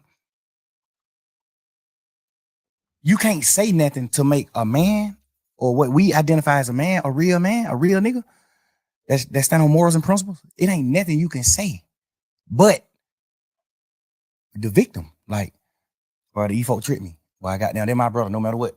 They're my brother, no matter what. How you gonna say that to a nigga? What are you talking about? We all in this motherfucking trial pushing YSL is not a game. This is the narrative. What's the worst betrayal you can do from in a trial where we saying YSL is not a game? What's the worst you can do? Say it's a fucking game. Yeah. Nigga, them folk called you second in charge. Them folk called you CEO, second man in charge. Hold up, let me say this though. What about the niggas who actually started YSL with you? Didn't they take their plea before Gunna? No, he the first plea. For real? Gunna took the first. He know that. You know that. I didn't know that. Gunna took the first plea. I thought them niggas already telling them. No, Gunna took the. They had already told back in the day on crimes and shit that they was involved in and all that. On the RICO? Nah. No, see, look. The RICO came in 2022. I'm thinking. The RICO came March 9th, 2022, man. What's the little dude? I mean, May 9th. From your hood that's DK. Started, and who is another one too? Slug? Yeah. Yeah. I'm thinking that them two already saying like just say Vincent, if me, Shy, and Cub start a game, right? Yes. And we all identify as the three founders. Right. And we signed Thug. And the two founders saying, yeah, it's a game. But Bank saying it's not. How is Thug wrong for just being an artist by saying it is too? That's what I'm thinking happened. Nah, that ain't what happened. That ain't what happened, man. The first plea took was Gunna plea. Ever. The first plea took was Gunna. Slug, all them took pleas after Gunna. Everybody took the plea after Gunna. I can't even be as mad at them as I can be as him. I should, because y'all still grown men. No matter what they niggas say, y'all grown men, just like me. When he said YSL was a game, the smartest thing for me to do is say, yeah, it is a game. Fuck it. One of the niggas who they saying is a founder of it, he not even a founder. One of the niggas who they saying is a founder of it that came on out and took a plea and said it's a game. You'll be a motherfucking idiot to sit in here saying that it's not a game. When you got a nigga who these folk done labeled as the second man in charge. That's what I thought happened, but the other way around. No, he took the plea first. Gunna took the plea first. Damn. Then them niggas started taking the plea when we started going to court. Gunna didn't never make it in the courtroom, remember? The first day of court was November 17th or December 17th. One of them days were the first time we wasn't on Zoom. The first time we went into an actual courtroom, all 28 of us. But watching that shit from the street, but that shit was like some DJ, another one. Every day, another one. But the crazy part is, another one. Get what, Bank? Even if them niggas some bullshit anyway, but some bullshit too. But even if them niggas just look at it from their point of view, niggas like DK, Slug, all them niggas, I still don't respect them niggas because you just not men. Y'all niggas not men. So no nigga make you do nothing that you don't supposed to do. But just look at them. Okay, Gunna take a plea. He the head nigga in charge, according to the DA. Yeah. Thug is boss man. Thug John got it. What they saying? Thug John got it. I'm not no John got it now. I'm a real man. Solid nigga. I build foundations. I help niggas. I'm not portraying no gangster, no none of that. It just so happened we just street niggas and we done stood on our business. So they label us gangsters. I don't push none of that. I push real man. They saying that I'm the founder of this shit, and this nigga is the head man in charge. He the second boss. When this trial started, they not saying DK is the one of the owners, Mundo one of the owners, Slug one of the owners. They not saying none of that. They saying Thug is the owner, and Gunna is the second man in charge. I thought they said they ain't had Thug and no. I mean, not Thug, my bad. I thought they said they ain't had Gunna in like nothing against him. Gunna didn't have no case. Well, we had 9 terabytes. You know how much paper that is, bro? 9 terabytes of discovery. That's over 300 million pieces of paper. Front and back. 300 million pieces of paper. That's how much evidence they had. God damn. 300 million pieces of paper. Damn. I think it was 9 terabytes, 2 terabytes, whatever it is. Whatever that is, it was terabytes. That shit equaled up to 300 million pieces of paper. I just remember the lawyers arguing it in court. I remember the lawyers saying, like, Yana, they got to take some of this shit, the evidence that we not going to use, and just get this shit out of the way. Because y'all just packing us with evidence, and we just got a little time to, like, go through the evidence. It's so much paperwork. Y'all might be coming to court trying to convict him on these 5 pictures. But you got 16 million pictures. I remember just going to court arguing about that type of shit with the lawyers. Like, judge, we trying to dumb this shit down. Some of the shit they know they not using. So we need to know what they really using so we can focus on it. So it can be a fair trial. It need to be fair. Mm-hmm. So I'm saying that to say, out of all that paperwork, bro, Gunna's name went on 1 piece of paper out of 300 million pieces of paper. You know that? Yes. Hold up. Let me. I get you, Slime. Let me play devil advocate right now, okay? And I ain't trying to protect or defend or offend nobody. I'm just gonna keep saying that. What I'm saying is, all right, y'all ain't talking, right? Y'all ain't talking. Yeah. So I mean Gunna? Yeah. While we locked up? Yeah. Nah. Okay. I called a few times trying to talk to him, but they were just giving me the runaround. That's when I started figuring out then, like, yeah. all right, All right, I don't get it. Your girl, his mama, you know what I'm saying? The women in your ear, like, they done got you in some, basically. You ain't on no paperwork. So basically, it's just like when Oomph called his case and went to jail all that time for nothing. That's how he would probably feeling like, I ain't finna go to jail for nothing. I understand it. Okay. But I'm just saying, like, I'm just putting that in perspective. I overly. Because you got people that's watching this don't give a fuck, know nothing about no street code, no nothing. I know, but we talking about street niggas. Okay, yeah. We're not talking about none of that. So you we ain't consider talking about no Gunna as a street motherfucking nigga? white boys who went to college. We talking about street niggas. You consider Gunna as a street nigga? Yes. And not an artist? You are portraying a street nigga. Okay. You talking about no telling in your song. You talking about street nigga. You talking about stepping on shit. You talking about all type of shit in your music. You standing on street nigga business. You do everything street niggas do. That's a fact. You are portraying a street nigga. If you're not a street nigga, don't portray it. You portraying a street nigga. Street nigga aneurysms. You portray every one of them. Nigga, that's a fact. I look at you like a street nigga. You my little brother. I love you to death. I look at you like a street nigga though. I don't look at you like a dork or no lame or none of that. I look at you like a fly nigga. You just kicking your pimping and doing this and that. But I definitely look at you like a street nigga. Okay, look, let me say this. And this is the last thing I'm gonna say, because I don't want to sound like I'm trying to defend no nigga, but can you look at it like, bro, you got it. You had to be in a fucked up mindset if you played guilty knowing you wasn't guilty. Overly. That's one of the things why I always, that's why I'm at the point now where I'm like, I feel like my back against the wall and people ain't heard me out. So now I understand his point of view. Like, damn, that's why I say shit like, I would love to hear what he got to say. Cause then I can actually judge him. Tell it to you. Tell it, say it, nigga, say it publicly. Don't tell You me. publicly said YSL is a criminal street gang and it must end. You publicly said, yes, ma'am, when they said, I know 3 or more co-defendants on this case. Well, 3 or more co-defendants on this indictment, which is the 28 niggas.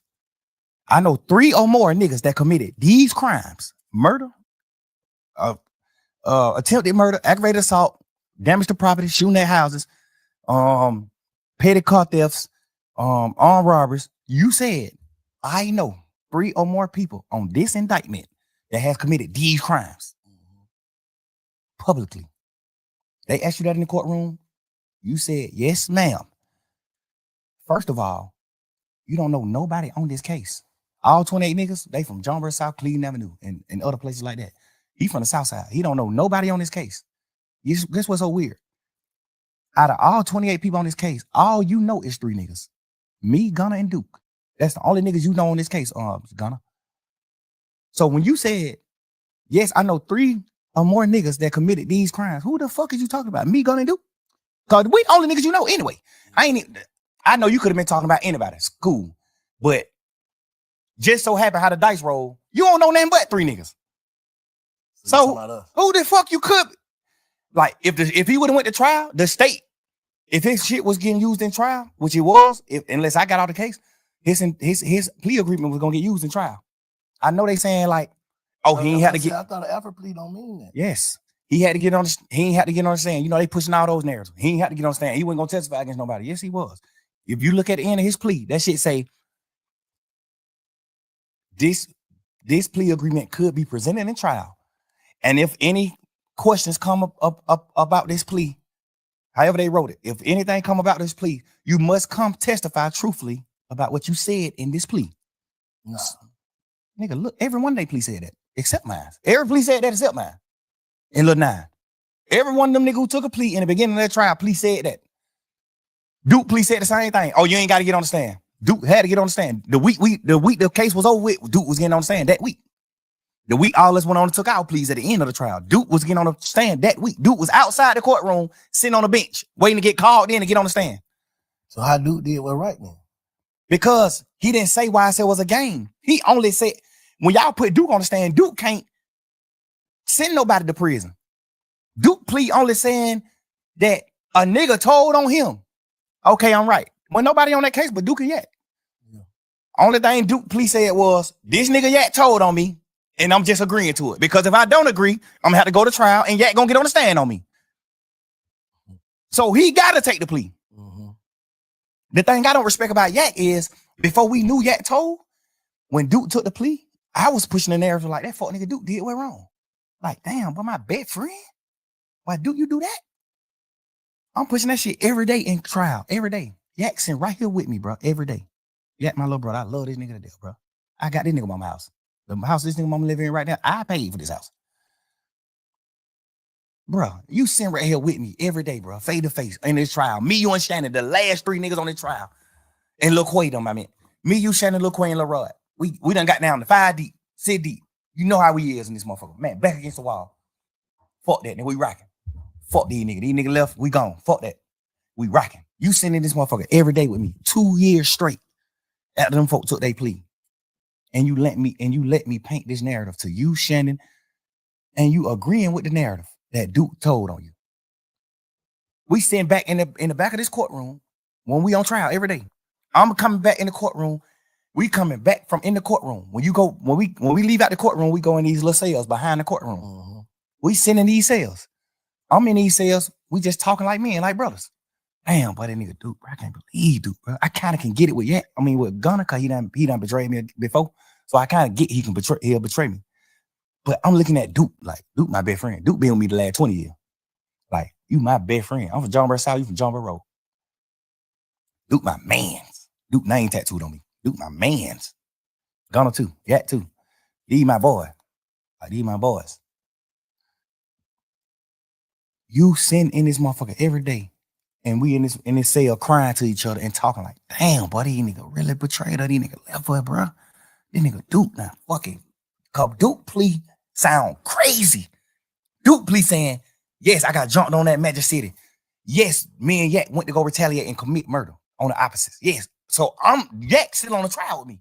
So I'm looking at it like, Duke, you took that plea and said that? Fuck, nigga, you did that? Why you just told on Yak?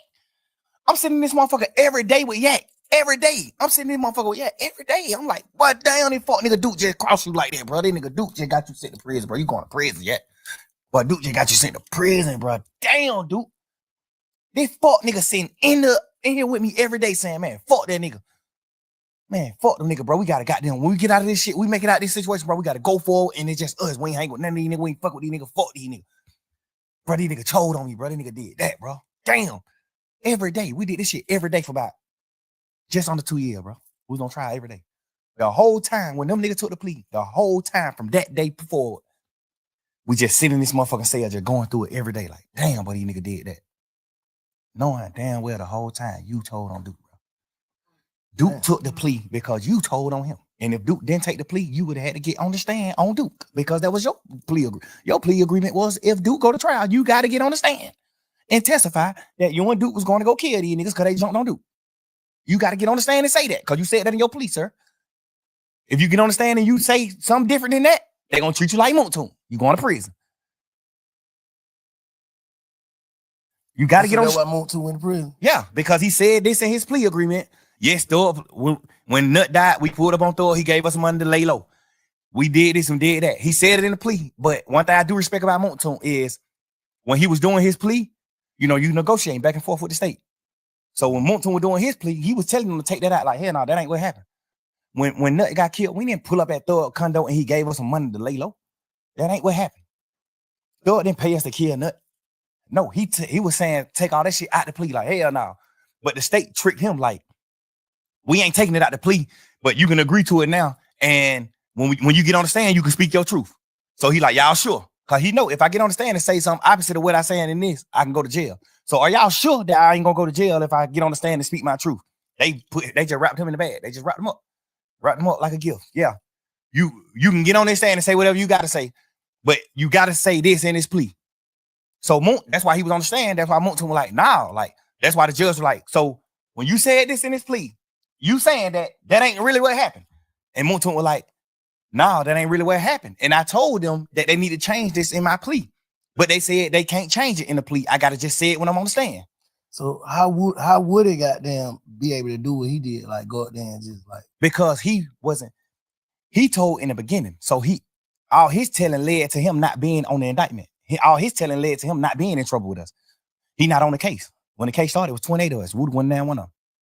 So it ain't no matter what he get on in the courtroom and say, he can't go to jail because he's not a part of the indictment. He's not a part of the case. He unindicted co-conspirator. He not on the case. So he can get in the courtroom and say, yeah, I killed Nut. I killed this nigga. I did this. I did that. Can't nothing happen to him because he already signed his immunity. When you sign an immunity, you can say whatever you want to say on the stand. for real? Yeah, and that Feds can get you though, right? no, can't nothing happen to you when you say what you want to say. That's the point of immunity. When you sign this paper, you're gonna tell the truth, and nothing can happen to you. You can't be locked. You can't get in trouble for saying whatever you want to say. What made them give him that?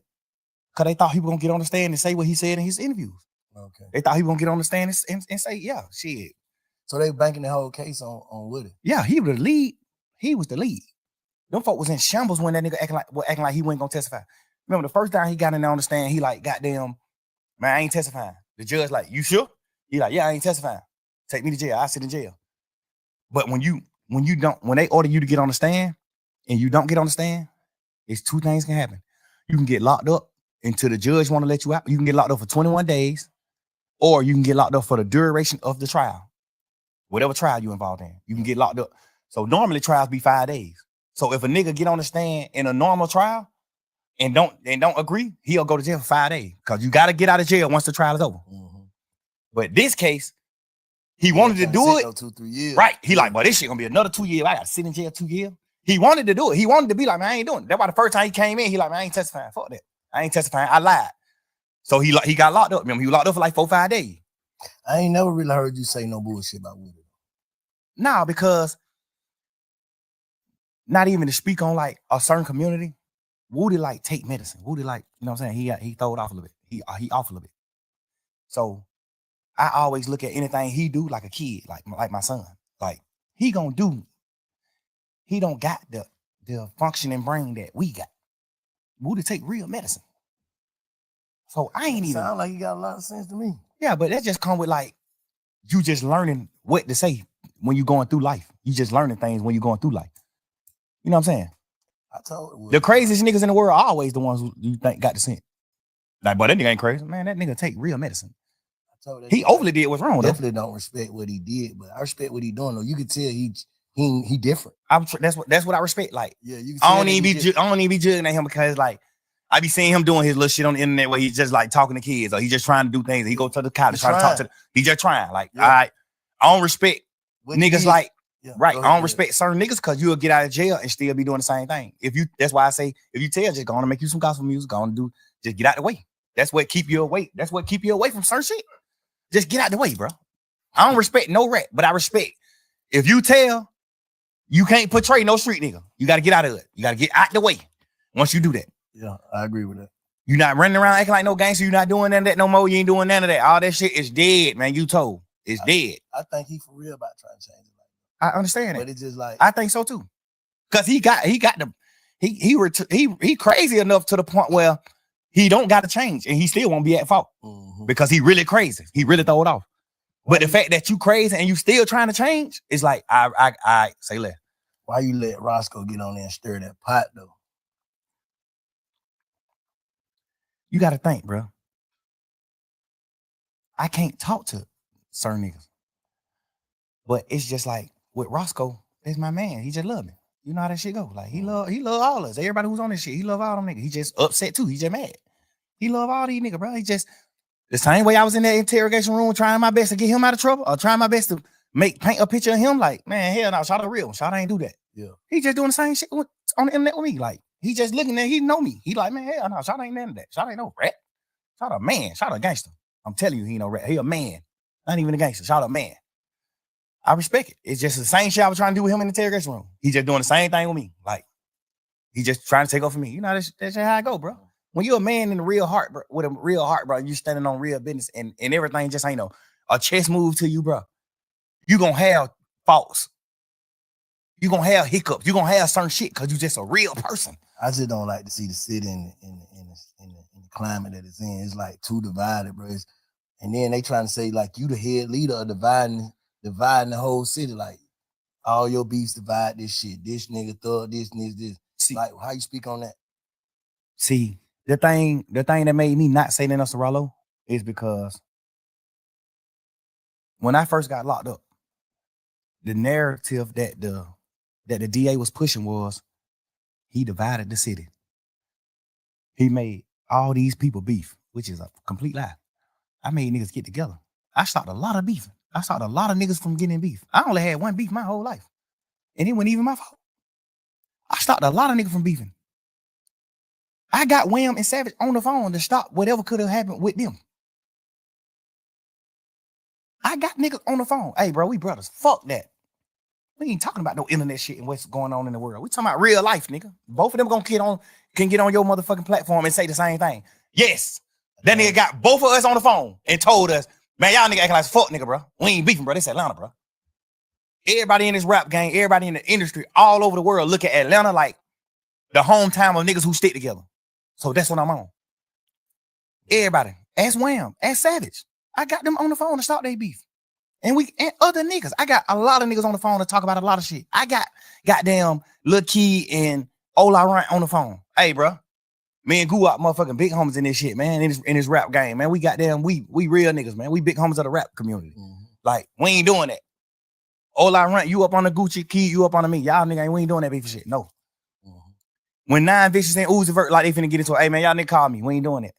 What aspect, what in my entire career that's been up on a fucking microscope, at what point in my career can you or anybody in this world honestly say he stirred this pot? They can say, I'm glad you had that. They can say the shit you were telling baby about P is like trying to break up a family. No, but from my point of view, the family was never a family. From my point of view, just being real. I told baby in Allure inside the strip club, don't sign that deal with P.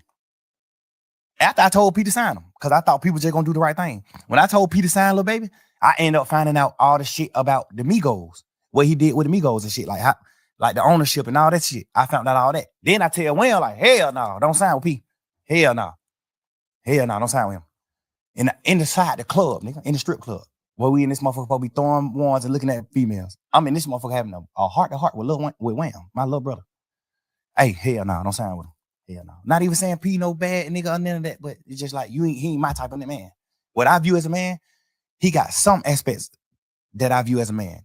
You know what I'm saying? He take care of his family. He do what he need to do for as far as his close family, his real family. He take care of his real family. He take care of his kid. He a father to his sons and his daughter. He a dad. I respect that part. But like, I respect his business part too because I'm a businessman. But I just do business different. So I wouldn't do business like him. Like I went sign Wham, and because we knew P before he signed Wham, so we all was family. Like I know your son, like they're my little brother. You think I would ever in my life consider Lil Wayne my little brother if I signed him and take 100% of his masters? No. 100% of certain shit, like any percent. You think I would do that? It's my little brother. Me personally, it's business though. This shit business. I know, but you probably get some. I understand that, but a lot of shit is fair. Cause P a mastermind in his music game. He know rappers don't get rich off of music. Rappers get rich off of their endorsement. They don't get rich off streams. We get rich off shows, endorsements, and master.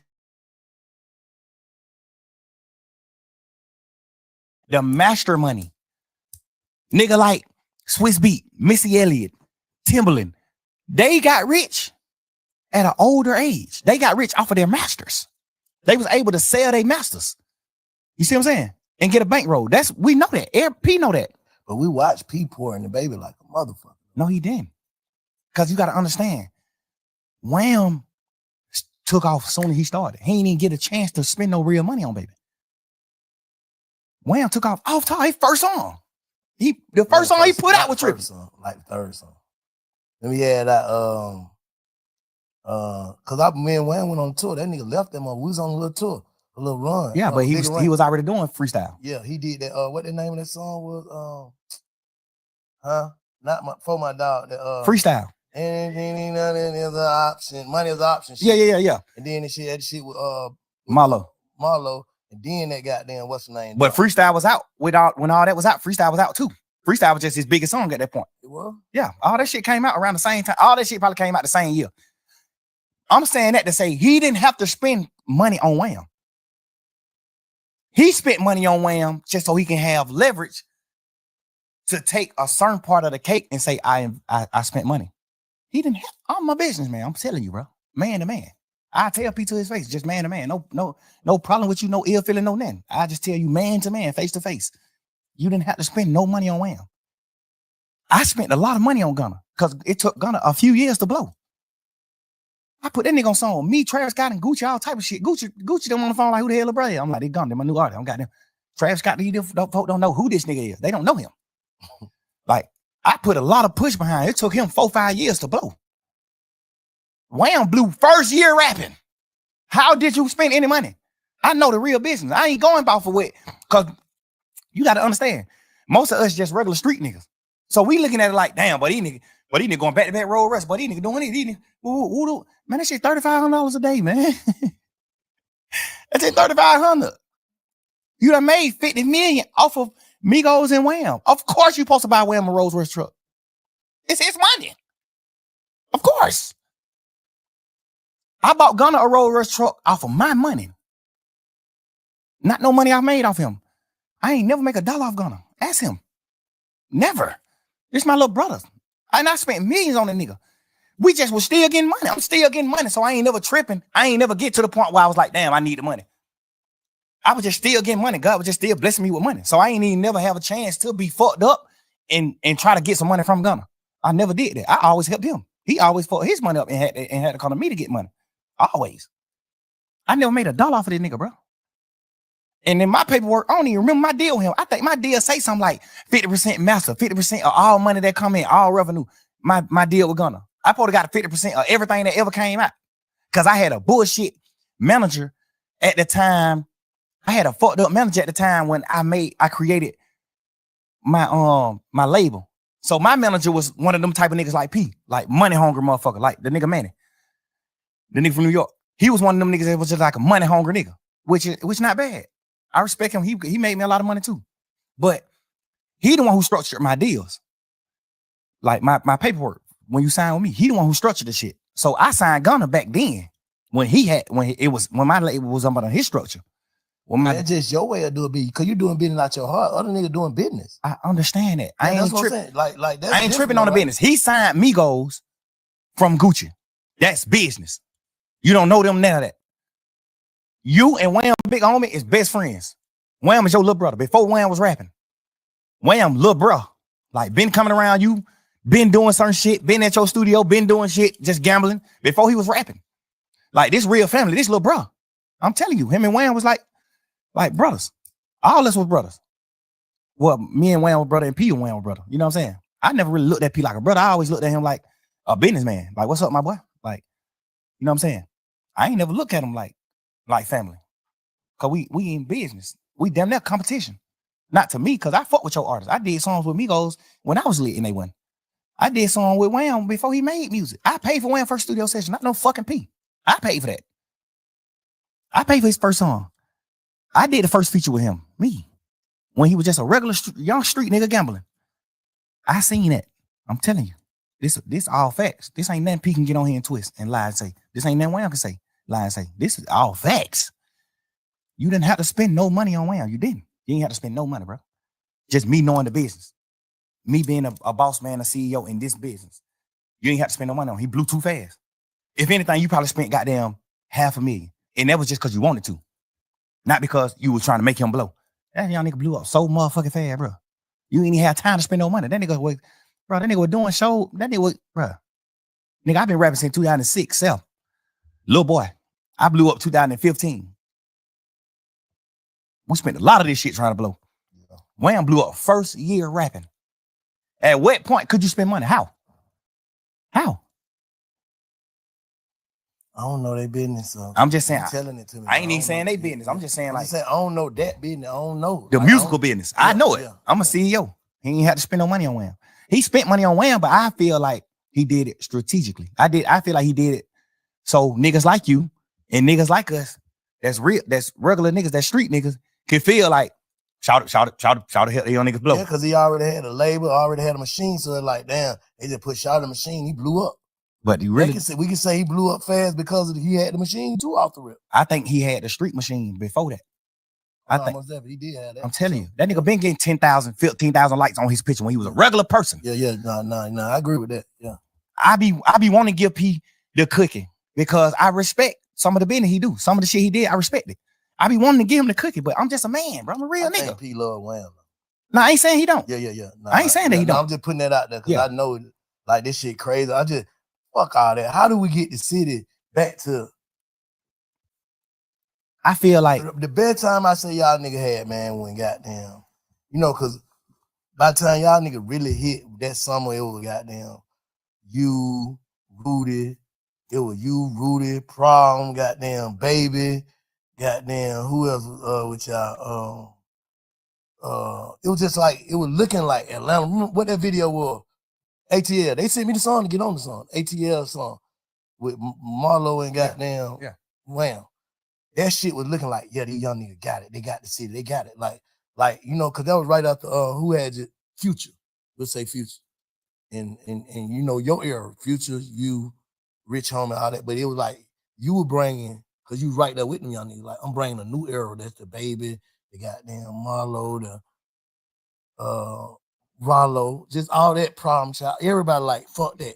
We united. Like, how we even get back for the city to be that? That's what I want to know. What I want you to think about is who united all them niggas together. Slime did that. God did that. So how we do it then, Slime? How we do that now? Like, how we do that? I think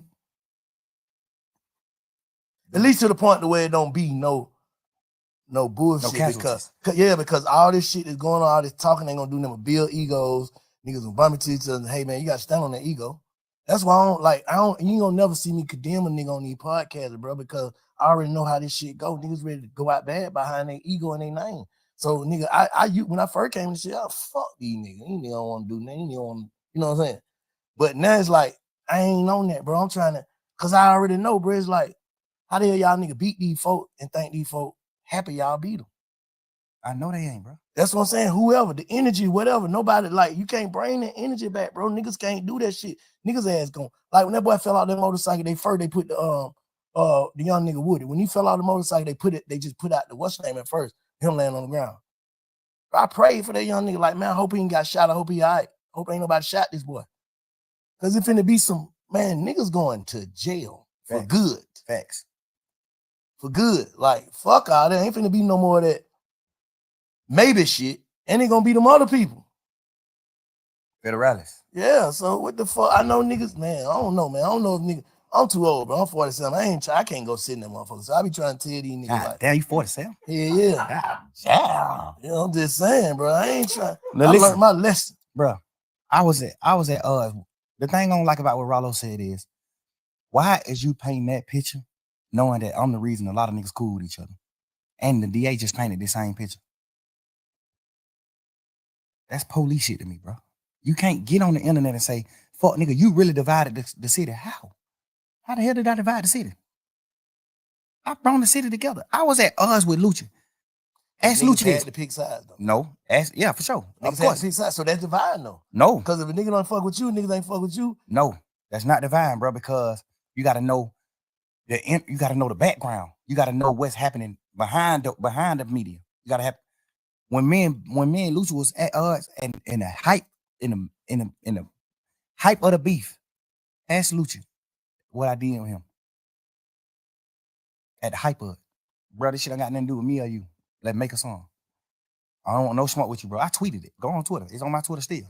But they Back consider then. it trolling. No, it's not. I Nigga. say it could be considered as trolling. Man, if a nigga get on the internet and say, you're a sissy, you're a punk, nigga, I fucked your hoe, woo, woo, woo, woo. If a nigga get on the internet and say all that, and I get on the internet and go up on his, if I reply to him on the internet and say, my nigga, I don't want no beef with you, no none of that. Let's do a song, bro.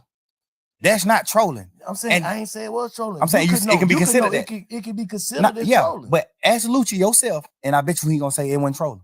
Oh, you saying because you know he knew he can't take it. I'm talking about the people perception. For sure. I ain't Can fuck say- the people.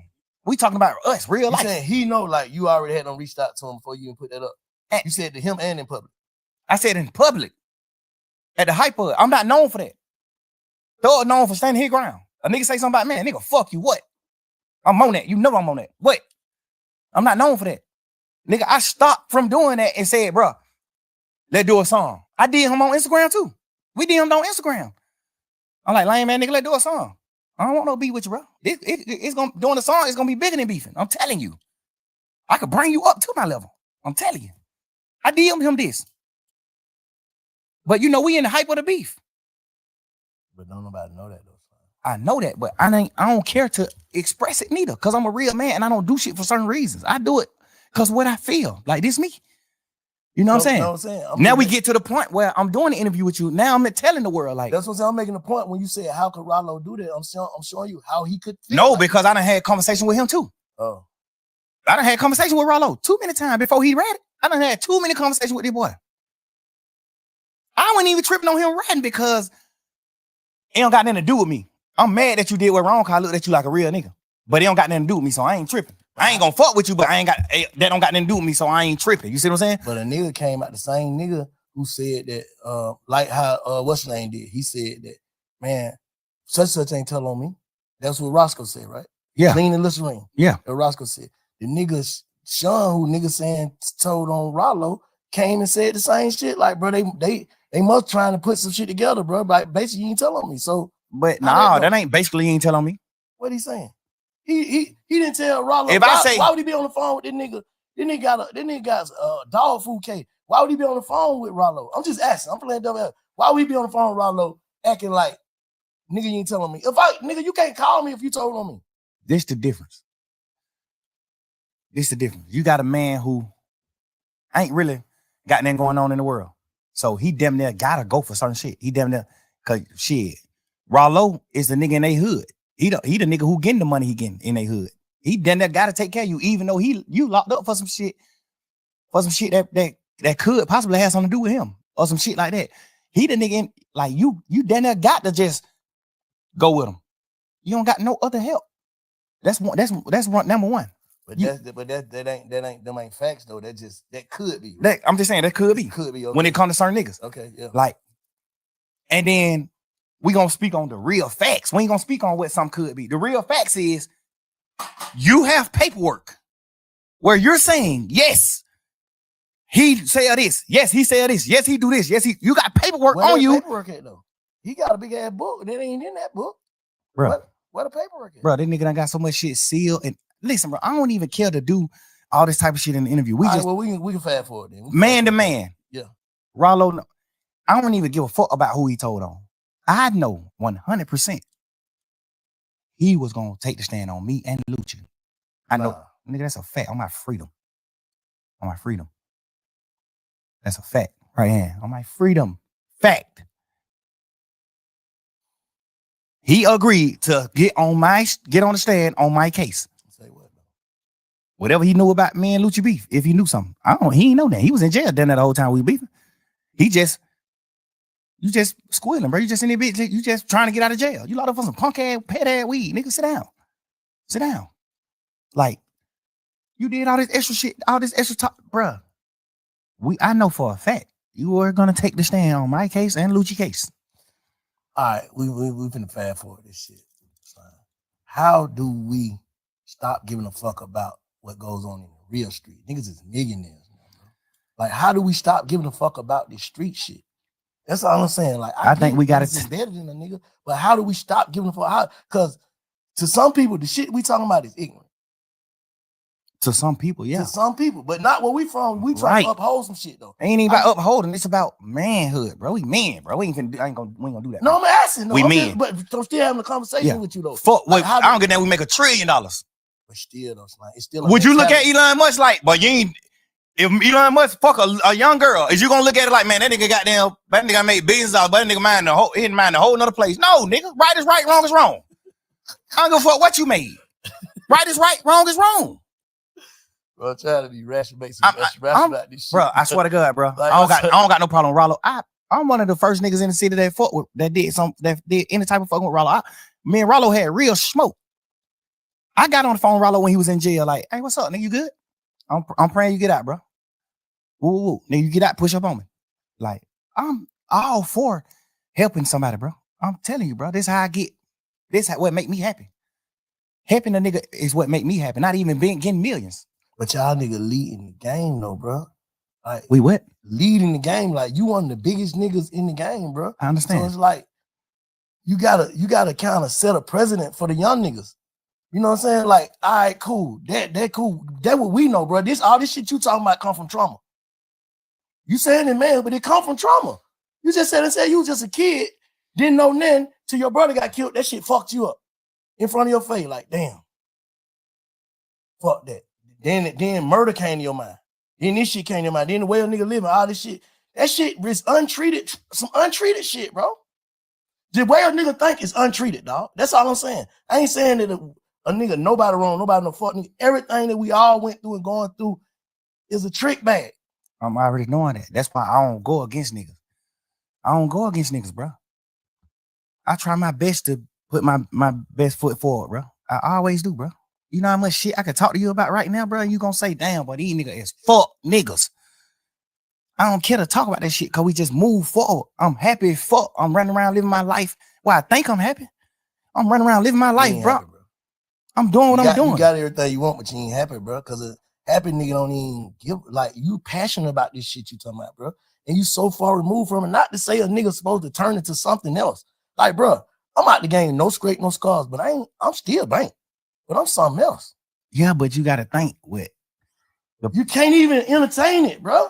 Niggas can't even send me certain shit on Instagram. I don't entertain certain shit. I don't care about this shit. I ain't never been. This the smallest I ever been in the world, bro. To like me being a real nigga, bro. I don't do none of that shit. I don't pillow talk. I don't do none of that shit, bro. I'm a real man, bro. I'm a player, but bro. You get what I'm saying, though, right? Of course. This is my first time ever even going through shit like this.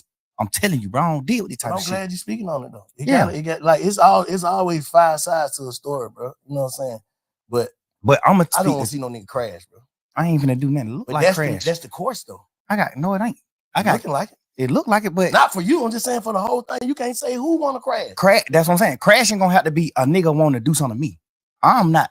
Listen, I don't respect certain shit that niggas do, but I respect life and I respect the air that we breathe, earth. Mm-hmm. I respect everything that we got. Nigga, my son live with me, man. I take my son to school every morning, bro. Ain't nothing beating that. My son going to school in a double R every day. No, nothing beat that, bro. My son a real motherfucking scientist, a genius, smart as a motherfucker, bro. Don't nothing beat that. All my kids were with me the whole summer, except one of my kids. All my kids were with me the whole summer, running around doing family shit. Nigga, we got houses everywhere we go.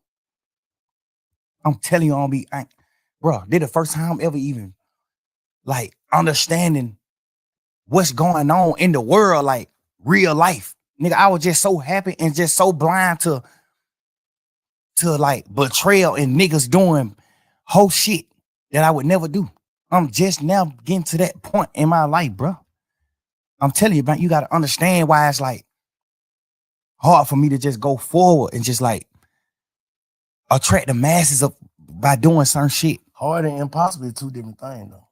I know that. Hard, nigga, it was hard for you to goddamn become a millionaire, but it wasn't impossible.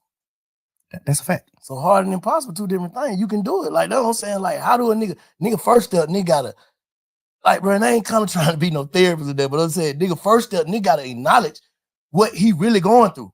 What I had to do, bro. I had to acknowledge, like, damn, man, everybody ain't gonna think how you think.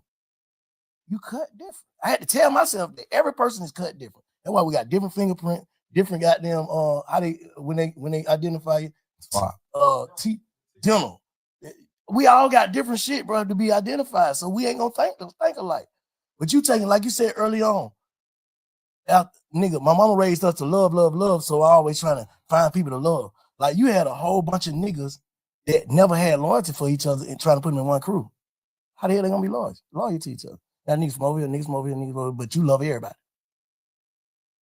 That ain't gonna work. Nigga go to jail, nigga like, bro, you ain't even from over there. Fuck them niggas. Am I right or wrong? You just said it in the first beginning. Like, I just always been looking for friends to love, looking for this person to love, looking for this person to love. But nigga, the heart is what get a nigga zipped up. And in the end, cause get what? Your reaction off of using your heart gonna make you seem like a fuck nigga, cause you speaking from your heart. I done been through that shit. I ain't gonna say if that's what you going through, but I done been through that. Like, thinking like, I'm so passionate about what I stand on, like how y'all don't get it, but some nigga don't get it.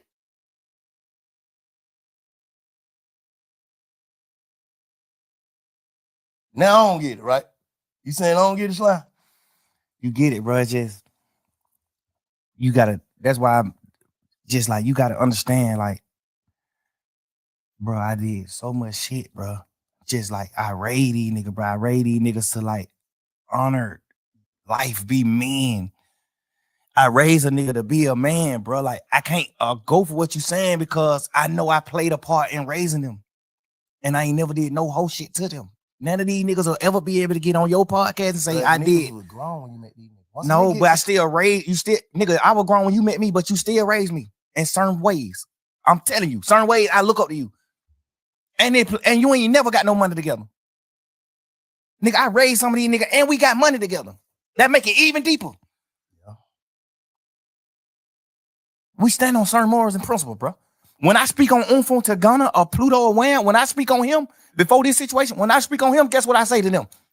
Oh yeah, you know, Shawty got a life sentence. Shawty sitting on that bunk right now for not telling. We instill that shit in each other.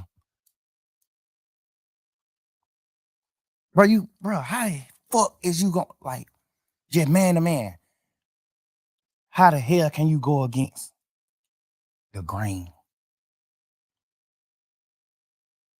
And that's why I look at niggas like you, cause guess what? I respect you cause you don't take nigga sides. You don't do certain things. You tell us what's right and what's wrong. Cause you're an older street nigga. You're an OG.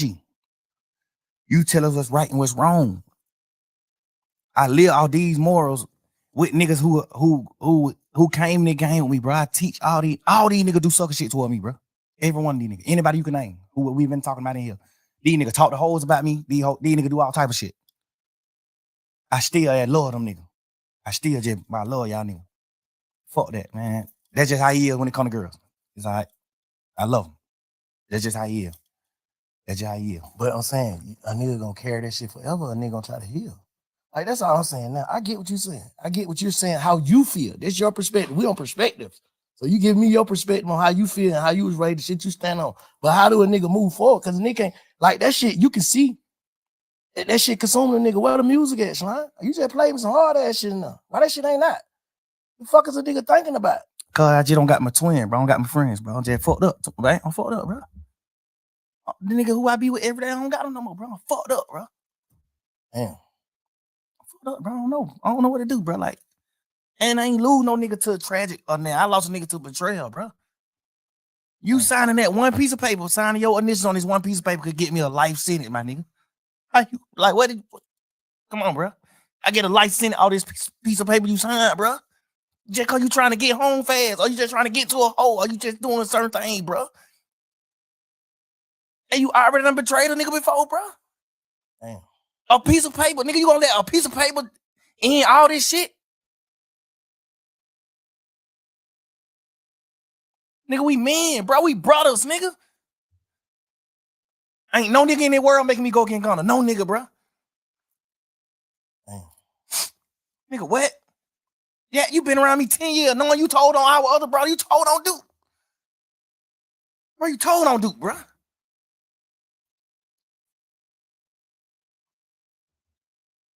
When them niggas was shooting at you, Lil Woody, I helped you hide. You ain't had nothing to do with nothing. He said I helped you high. I gave you money to put your family and your baby mama and they mamas and sisters them in hotels and do this shit just to help you. I know you ain't had nothing to do with none of that shit. The police know you ain't had nothing to do with none of that shit. But the niggas in the street didn't know though. It don't matter. That it's up. It's a war at this point. At this point, it's a war. Hide your kids, hide your wife, nigga, go to war. Cause you been standing on that. This whole beef started because of you. The whole shit started because of Lil Woody. Damn.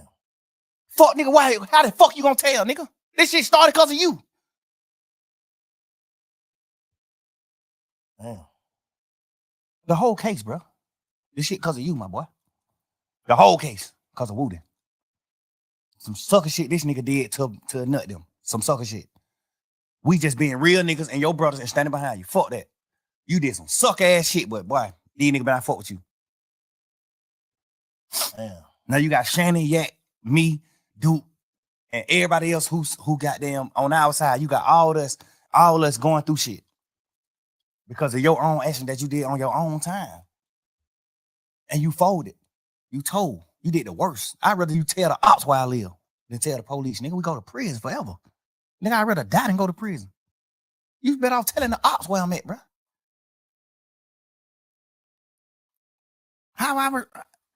What the fuck you mean move forward, man? You want me to just get out of jail like these pussy ass niggas and just go forward and don't speak on shit? Just go forward and live my life. Just woody do. Yeah, I got blessed. They let me out of jail. Woody do, woody. I can't. I don't know, man. 2 years trying to be healing, bro. You in there talking How shit. the fuck I'm a heal in the midst of the fire? How I'm a heal in fire? Damn. Tell me. So basically what you saying, you trying to block out a lot of shit. You suppressing. That's what they call it. They're trying to go forward. Still trying to be Young Thug at the same time, trying to hold up an image, basically. Being a real nigga, I ain't holding no image. No, I'm just saying image. This shit ain't no image. This shit real life. I'm saying that you ain't hurt though. Oh, the image of I'm not being hurt for sure. I'm talking about I ain't even that's know. an image because a nigga be hurt. Yeah, but I ain't never even woke up until right now talking to you and noticed that I was hurt. I ain't never even knew that. I just thought I was just running around, just living life like, fuck this shit. God just made me a happy person. I'm just happy. I think I'm happy. That's why I just told you earlier when you said, why you ain't just doing what you supposed to do when you got out of jail? What I know you to do, bro. Why you ain't just being Michael Jackson? Nigga, I thought I was. I thought I was happy. Hell, I'm just chilling. I still just wake up some days and get in my feelings about certain shit. Cause I feel like, Gunna, you my brother. I love you to death, nigga. Why you ain't gave me an explanation? You know how to get in touch with me, nigga. My daddy put me in your group text. I don't even want you to have my number. My daddy put us in a group text. I called my members like, hey, who the hell number this is? He goddamn made some phone call. He come back. That's Gunna number. I tell my daddy, man, what the fuck would you put me on text with this nigga for, bro? What the fuck you got going on? Cause he knowing too. Like nigga just hurt, bro. Nigga. I think goddamn. But guess what? Gunna didn't take advantage of that. I wouldn't even probably care to hear the shit anyway, cause I feel like once you break a rule from your manhood, once you rat or once you turn, and I don't got nothing against people. It's people that work for me. But when I look at you a certain way, if I look at you, if I meet you and you, it's like, okay, if I meet you and you portraying that you a man and you not, I don't got nothing against people. Yeah, no, I get what You know what I'm saying? If I put, Yeah. if you portraying You a certain undercover, thing, you deceiving. right? Yeah. I can't look at you the same. Yeah. I ain't mad at you for being, so what? Everybody, whoever, they, so what, nigga? Mhm. I don't got no problem with people. People work for me right now. Yeah. I'm damn near around people every day Mhm. because they work for me. Mhm. I don't got no problem with them. I don't hate that I even brung this shit. I don't want you to take it out, but I hate I even brung it up because I don't even want the They LGTB. get what you saying. I don't even want that community to even think that I'm against them. I'm overly with y'all You folks. saying DL, bro. That's what you speaking of. Like if I look at you like a man Yeah. and we fucking bitches together, girls together, and we doing certain shit, and I look at you in a man like boy, that nigga, and then I find out it ain't really nothing you can say to me. Yeah. I'ma just look at you like you broke a man code. You Mhm. broke a code that men with backbone stand up to. Mhm. You broke that code. You can talk, you can say whatever you want to say. You broke a man code. I don't look at you the same. But in real life, I don't even want to hear what you got to say, but you still supposed to be a real nigga to say, I'm finna say it. I don't give a fuck if you want to hear it or not. I'm finna say it to make sure he know. And that's why I'm doing this interview. He might not be one want to. I'm just speaking. Stir the pot. That ain't stirring the pot. Get on the internet and saying how you feel about betraying your brother. How the fuck is that stirring the pot? Yeah. How? You ain't getting on the internet saying, oh, this nigga did this nigga did didn't do, and bring the other. You ain't doing all that. You get on the internet and saying, even if you're not on the internet, my daddy put us in text message.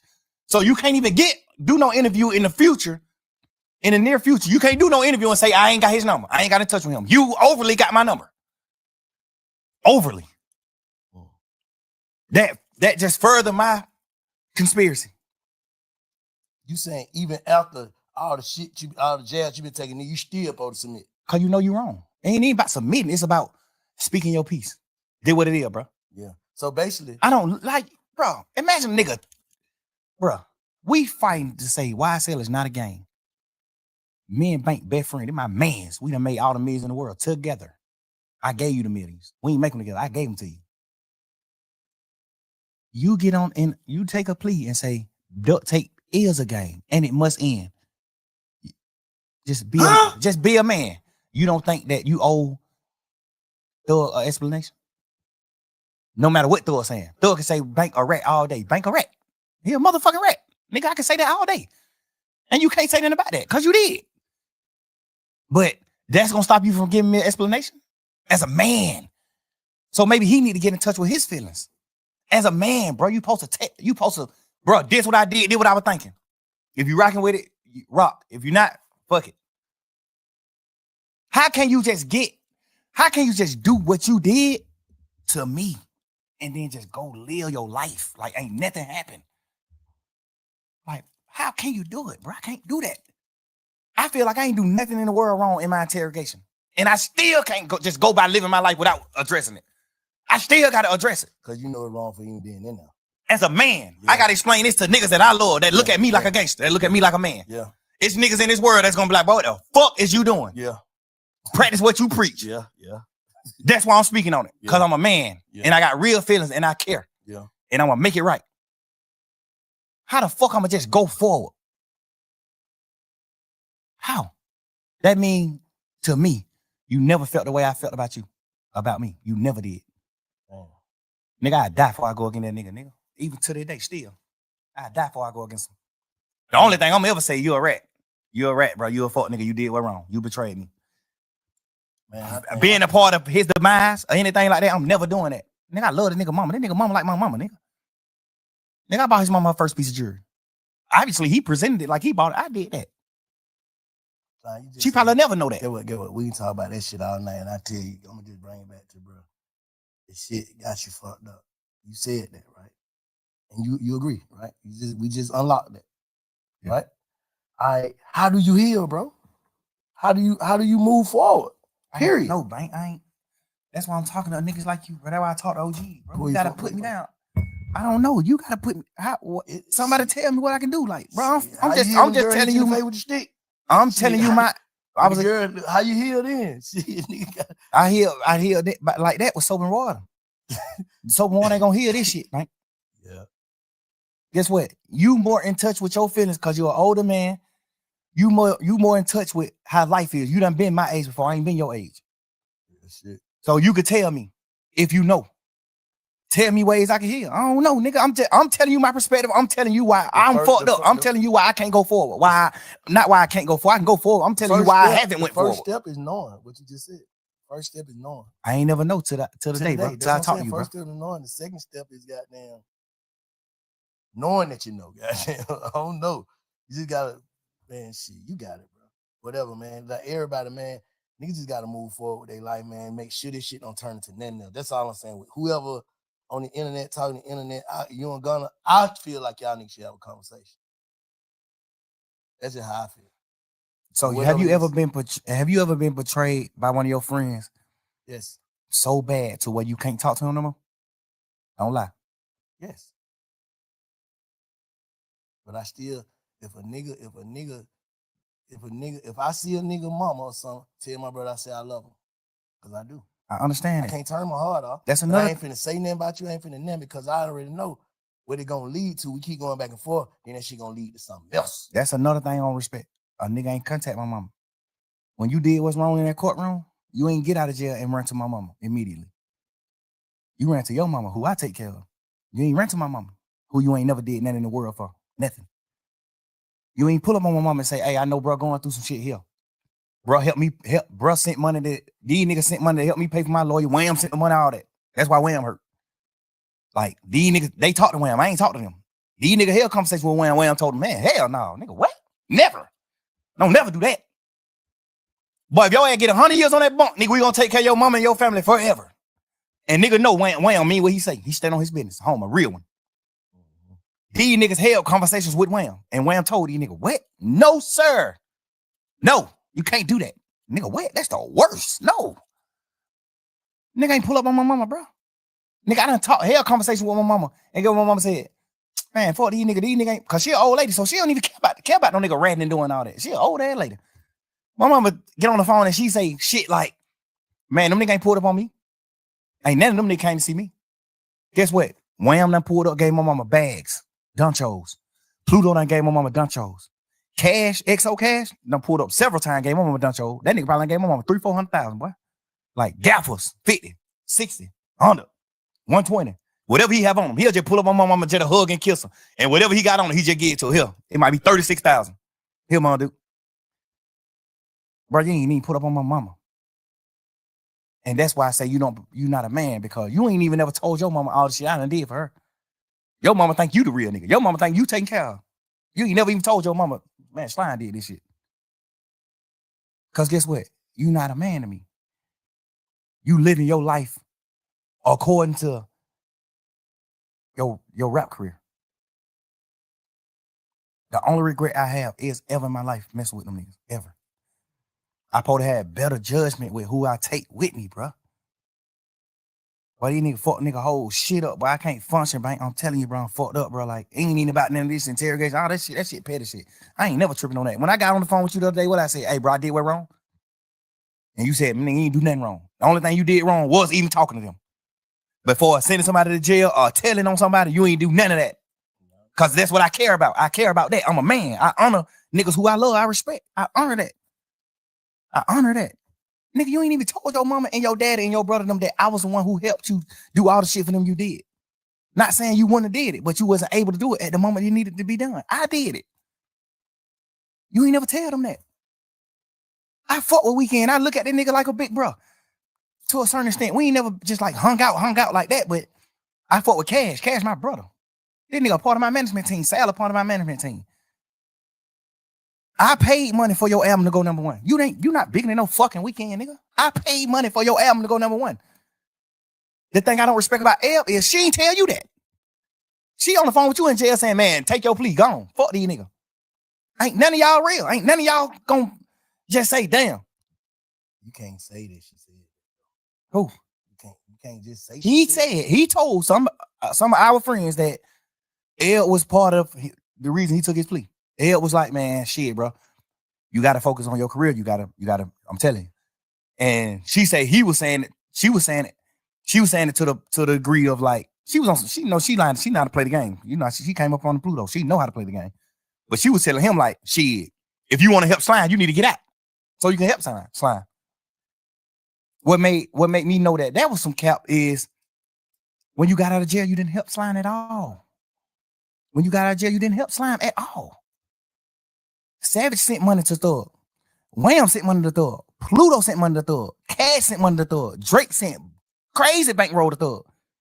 Gunna didn't send no bankroll to Thug. Gunna didn't pull up on Thug mama. Gunna didn't pull up on Thug family. Gunna didn't pull up on Dolly. Gunna didn't pull up on nobody that has nothing to do with Thug. So it's no way possible you think that Elle was serious when she said you got to get out so you can help Thug. Man, you ain't get out and do nothing to help me at all. You do an interview and say, I'm providing. How? What the fuck you providing it? What you talking about? Why you ain't put up on my mama gave him nothing? I'm so solid, right? That nigga signed to me right now. I'm so solid. I still ain't never took $1 from him right now, and he signed to me. Ever. I still took $1. Like I still ain't collected none of my money that he owed me. Right now to this day. Never, still. Ask him. Never. Man, that shit might be goddamn floating in the wind somewhere. I ain't even stunned looking for it. I feel like that's not godly. That's not a godly gift. I feel like the devil get gifts too. I feel like that ain't a God gift. That ain't a gift God that want me to have. I don't want it. I don't want that shit. Fuck it. I'd rather die and then the lawyers figure that shit out. Oh, he made these little 3-4 million off of Gunna music. Get this shit to a kid. Fuck that. I ain't even, bro. I'm so fucked up about that shit, bro. I'm so much of a real nigga. I still can't even be no fuck nigga. I still can't even go. That ain't even been a fuck nigga. I can't even be a businessman with this nigga. After he did what he did, I still ain't never did nothing to You really want to forgive them? No, I don't. No, I don't, twin. I wish he did something lighter so I could forgive him. Fuck, I don't. Hell nah. But I done cried many nights about this shit. This shit ain't about no Wham, Pluto, Savage, man. Fuck every one of them when it come down to how I feel in real life. Not saying fuck them on no bullshit. When it come down to me making a man, because I done raise these niggas to a certain extent. You think I care about what they feel? I can't. Hell no, I'm a man. No. What he did, I will never do. That piece of paper you signed could have sent me to prison for the rest of my life. With Gunna taking that plea, was it harmful to me? Yes, 100%. How? You out? Because God. That's what I'm saying. I'm saying it was harmful. But the way my lawyer and the rest of the niggas that stayed a part of the case, the way our lawyers worded it, because you got to think, we going in the trial saying that YSL is not a game. Now you got Gunna and the rest of these 7 niggas take a plea and say YSL is a game, except Duke. Everybody else who took a plea said YSL is a game. Now my lawyer, now we having a meeting, all the lawyers having a round table meeting. Now all the lawyers saying YSL ain't no game. These are the points we're gonna hit. This is what we're gonna do. YSL not a game. This is what we're going to. All lawyers are aligned. 100%. All they have. This is what we doing. Huddle. Break. Now this nigga take a plea and say it is a game. Now these 7 niggas take a plea and say it is a game. Now they going back into the drawing board. Now the lawyer going to the drawing board like, well, now we talking to the jurors. First we telling the jurors YSL ain't a game. Now we going back to the jurors say, well, some people might say it's a game, but we ain't a part of that part of it. We a part of the record label part. Hold on. So let me ask you something. One more thing about this. So did y'all see Gunna plea before he took it? Before we knew? Did y'all know? The lawyers did. They ain't tell y'all? My lawyer told me. I'm saying like my lawyer said, I think Sergio Kitchens is gonna take a plea today. I said, you think so? He said, yes. So he didn't get a chance to get into his lawyer and be like, hey man, no, man, let's stay on track. Of course, we did all that. His lawyer, my lawyer was the head honcho of the lawyers. He telling everything that happened in that trial came from Brian. Everything. He told every lawyer what to do, what to get up there and stay. Max Sharp is top tier. Brian told that nigga everything to say to help Shannon. Everything. Nigga, them niggas talk to each other every day. Obviously, Max Sharp, mastermind, and he know how to protect. Nigga, him and Brian in the same office. Brian gave that nigga rooms in his office. Brian owned his whole building, this office space. He got 10, 15 rooms. Man, Max Sharp, 5 of these rooms, yours. But these niggas in a huddle 3 years straight, nigga. Everybody on one accord until that happened. When he took the plea, the niggas who got off the case was out of the huddle. All the rest of the lawyers who still was on the case was still in the huddle. But we had to change the plan. Hey, we gonna run to the right. Now we got to change the plan. Hey, we gonna run to the left and we gonna say shit. Some people did run to the right, but we ran to the left because it was open. You gotta think. Do it hurt the case, nigga? You got jurors sitting in this bit saying, we don't know none of these niggas. We know Young Thug and Gunna. Every juror.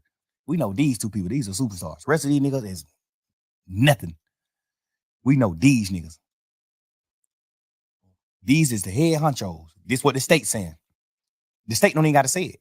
We the two richest niggas on the case. The jurors gonna think that anyway. The state don't even got to say it. They would have been better off not even painting that narrative. Because the jurors already thinking that. They was painting the narrative so bad to the point where it made the jurors like, man, now you just talk. It might not be like that. It might not be like that. You better off not even speaking on that and just letting the jurors just come up with that themselves. Because they were going to come up with it themselves anyway. If I'm looking at 26 niggas in the room, 28 niggas in the room, and 2 of these nigga millionaires, okay, these the two bosses. That's what I'm thinking anyway. But when you take your plea, now it's like we go from YSL not being a gang to, well, my YSL is a gang to certain people, but not to Mr. Williams. Mr. Williams is all about music. What you mean did it hurt the case? I heard somebody do an interview and they asked one of the lawyers, Mr. Weinstein, goddamn, salute to him. I love him. They asked Mr. Weinstein, did Gunna hurt the case? And he was just speaking from what happened after the pleas. Mm-hmm. We was in this courtroom, tearing these motherfuckers, the state ass apart. They couldn't beat us in no way, shape, or form. No way. They wouldn't beat us. So that's why we say what them niggas taking the plea didn't harm the case. We saying that overall it ended up not harming the case. But right at that moment when you take the plea, yes, that harms the case. Nigga, we saying that it's not a game. You taking the plea as the second man in charge. You taking the plea as the second man in charge, and you said it did harm the case. I mean, and you saying that it is a game, that harms the case. Why would an interviewer, why would anybody doing the interview even ask that question? Did it harm the case? Nigga, of course. What the fuck you mean? Yes. I guess the nigga, the question should be, did it harm the outcome? It ended up not harming the case because of the masterminding of the rest of the lawyers as the court case, as the trial went on. So basically, in your mind, you feel like this nigga got out of jail feeling like, man, this nigga, he gone. Overly. I feel like all of them took a plea in the beginning because they thought we were gone. They thought, nigga, what the hell? What the other reason is? You went from a real nigga, a stepper, a real live street nigga, respected street nigga, to a rat. Cause you thinking somebody don't know. Hey, little damn, man. All right, twin, I'm gonna hit you back. I love you, bro. I'm doing an interview. Nigga bad. He just he ain't even know nothing about that. He just speaking like we just talking man to man. That's why I asked you questions like Bank, what man to man. I understand the light and the political. I understand the political shit behind everything, but just man to man, brother to brother, big homie to little homie. If you go into jail and you plea out before the trial even start, what the fuck are you thinking? Boy, that shit over it.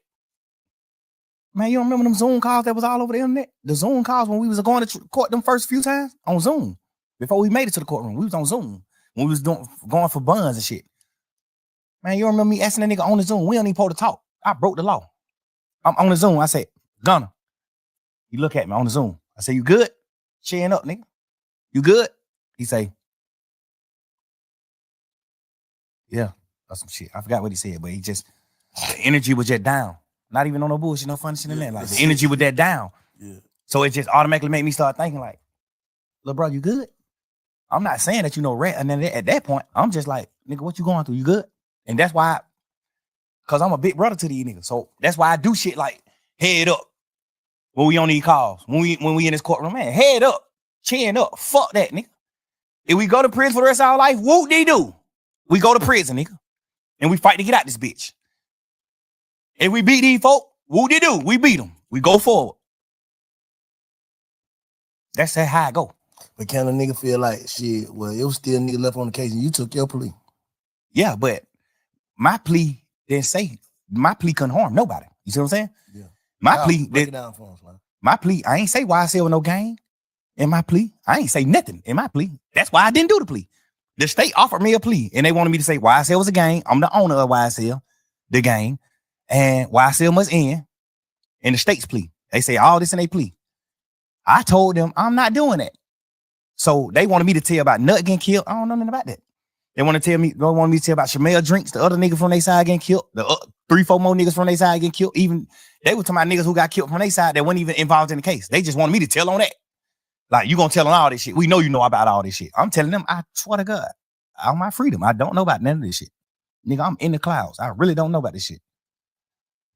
Guess what that state ended up saying? We going back and forth. We. Just talking about the plea, the agreement, the plea agreement, weeks and weeks. We never can come to agreement. Guess what the DA say? Fonnie Willis say, well, you don't got to speak on none of this shit. You don't got to tell on nobody getting killed. You don't got to tell them on none of that. I take all this shit out of the plea. But you must say YSL is a gang and you the owner of YSL. Man, I'm not doing it. Beat it. I'm a man, nigga. YSL not a gang to me. Beat it. I don't give a fuck. No freedom in the world can make me do that. No. Guess what Brian say? Shit, I ain't gonna do the plea. Fuck it. Let's go on finish trial. Say less. The next day he come to me with a plan. He say, you ever heard of a goddamn non-negotiated plea? I'm like, nah, what's that? He like, well, you don't got to deal with the DA. You deal directly with the judge. That means you get up in front of the judge and you say, you guilty of these crimes. I say, I'm not guilty of that. I'm not in the gang. I'm not guilty of YSL being in the gang, the RICO. I'm not guilty of that, Brian. So I don't want to get up in the courtroom and say I'm guilty of that. That's not true. I don't want to get out of jail that bad, Brian. That's not true. Let's let's finish this trial. And he ain't want to do the plea anyway. Brian like, man, we're going to beat the sleaze out of that motherfucking ass. I'm just telling you, you can't get convicted of this because it was in your house. So that's why when we did the non-negotiated plea, Brian, when we was talking to the judge, Brian was talking about the charges that I had. And Brian like, hey, we plead nolo to this charge. We plead not guilty to this charge. We plead not guilty to this charge. We plead not guilty to these charges. We'll plead guilty to these charges because this shit that they found in his house. I'm on probation for the shit they found in my house the day we went to jail. I'm not on probation for nothing that the DA was trying to say I was guilty of. I'm only on probation for what they found in my house. That's first of all in my plea. My plea was non-negotiated. I went straight to the judge. Hey, Your Honor, I'm guilty of these crimes. I'm guilty of having these controlled substances in my house. I'm guilty of having these pills in my house. I'm guilty of having this weed in my house. I'm guilty of having these guns in my house. I'm guilty of having this serve in my house. That's what I'm guilty of. RICO, being in a violent criminal street gang, YSL, all this shit, I'm not guilty of none of that. I ain't doing that. Guess what the judge said? I agree. I'm going to find you guilty of this shit that I found in your house. So my plea was the plea that I was going to end up with anyway. Because if I would have beat the case, I still would have got found guilty of the shit that they found in my house. You think you got more time? You think you got some jail time if you went all the way through it? No, because she ended up, Shannon had got found guilty of one of his charges, the having a firearm as a convicted felon. Mm-hmm. So he probably went to jail 10 years for that, off top, 10 years. And it was a switch, 10 years off top. He got acquitted for everything else, all the murders and shit, he got acquitted. But he got found guilty for that one charge.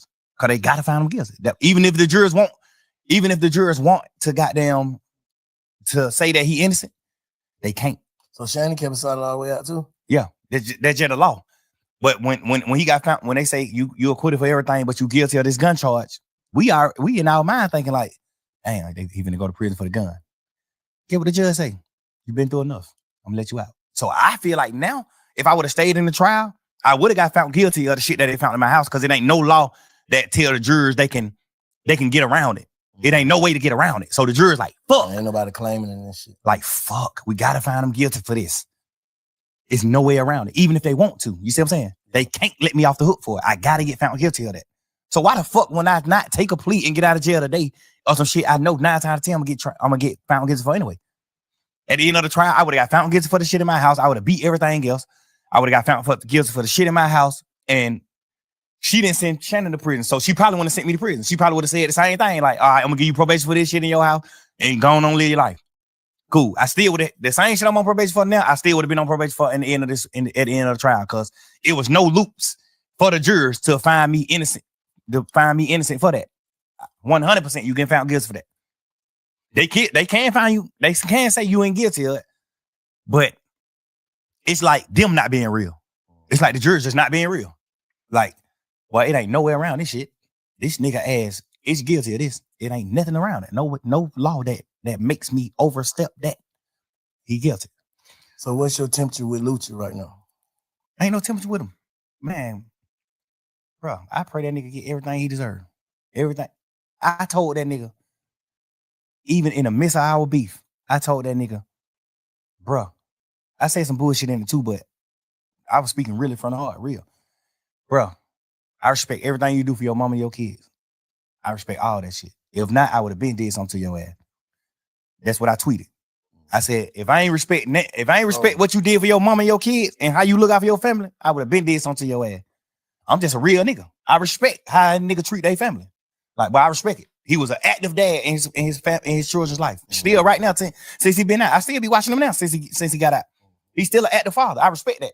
Man, I don't want no harm. I don't want to do that to you, bro. You're a real man to me. Why the fuck would I want to kill a nigga that I think is like me? You're a real man to me, bro. But leave me alone too, though. Like, stop. Don't fuck with me neither. Cause if it have to go a certain way, then we got to go a certain way. So, but that was my way of trying to just tell niggas like, hey, bro, I ain't on that. I ain't on that, bro. I'm living life. I'm doing shit, bro. I'm doing shit in this world for real, bro. Bro. And a nigga, he tweeted me 1,000,000 times. Fuck nigga, you ain't nothing like Tupac. Nigga, you're a rat. I mean, you're a goddamn punk. You gay. You wore a dress. You did this. You did that. Woo. He tweeted me probably 20 times in a row. Every day, just judging. Agony, every day. I tweeted him one time after he tweeted me 20 times. I said, nigga, if I ain't respect what you did for your mama and your children and how you looked out for your family, I would have been did something to your ass. If you read that tweet from me, what you'll say? What you'll tell Lucha? Man, leave that nigga alone, bro. Right? Yeah, I say he trolling. Hell no, that ain't trolling. I'm just saying, but I say he trolling, but he don't want to do nothing to you. I say that. Right. He trolling, but he don't want to do nothing to you. He really want to end with that tweet. Yeah. Because me or him don't got nothing to do with it in real life. Me and him don't got nothing to do with none of the beefs on both sides. Me and him don't got nothing to do with it. He just loved Nut so much, he just asserted himself in the shit. But I thought they were saying about a girl, though. Hell no. That shit was trolling. When he said he fucked my girl and all that shit was trolling shit.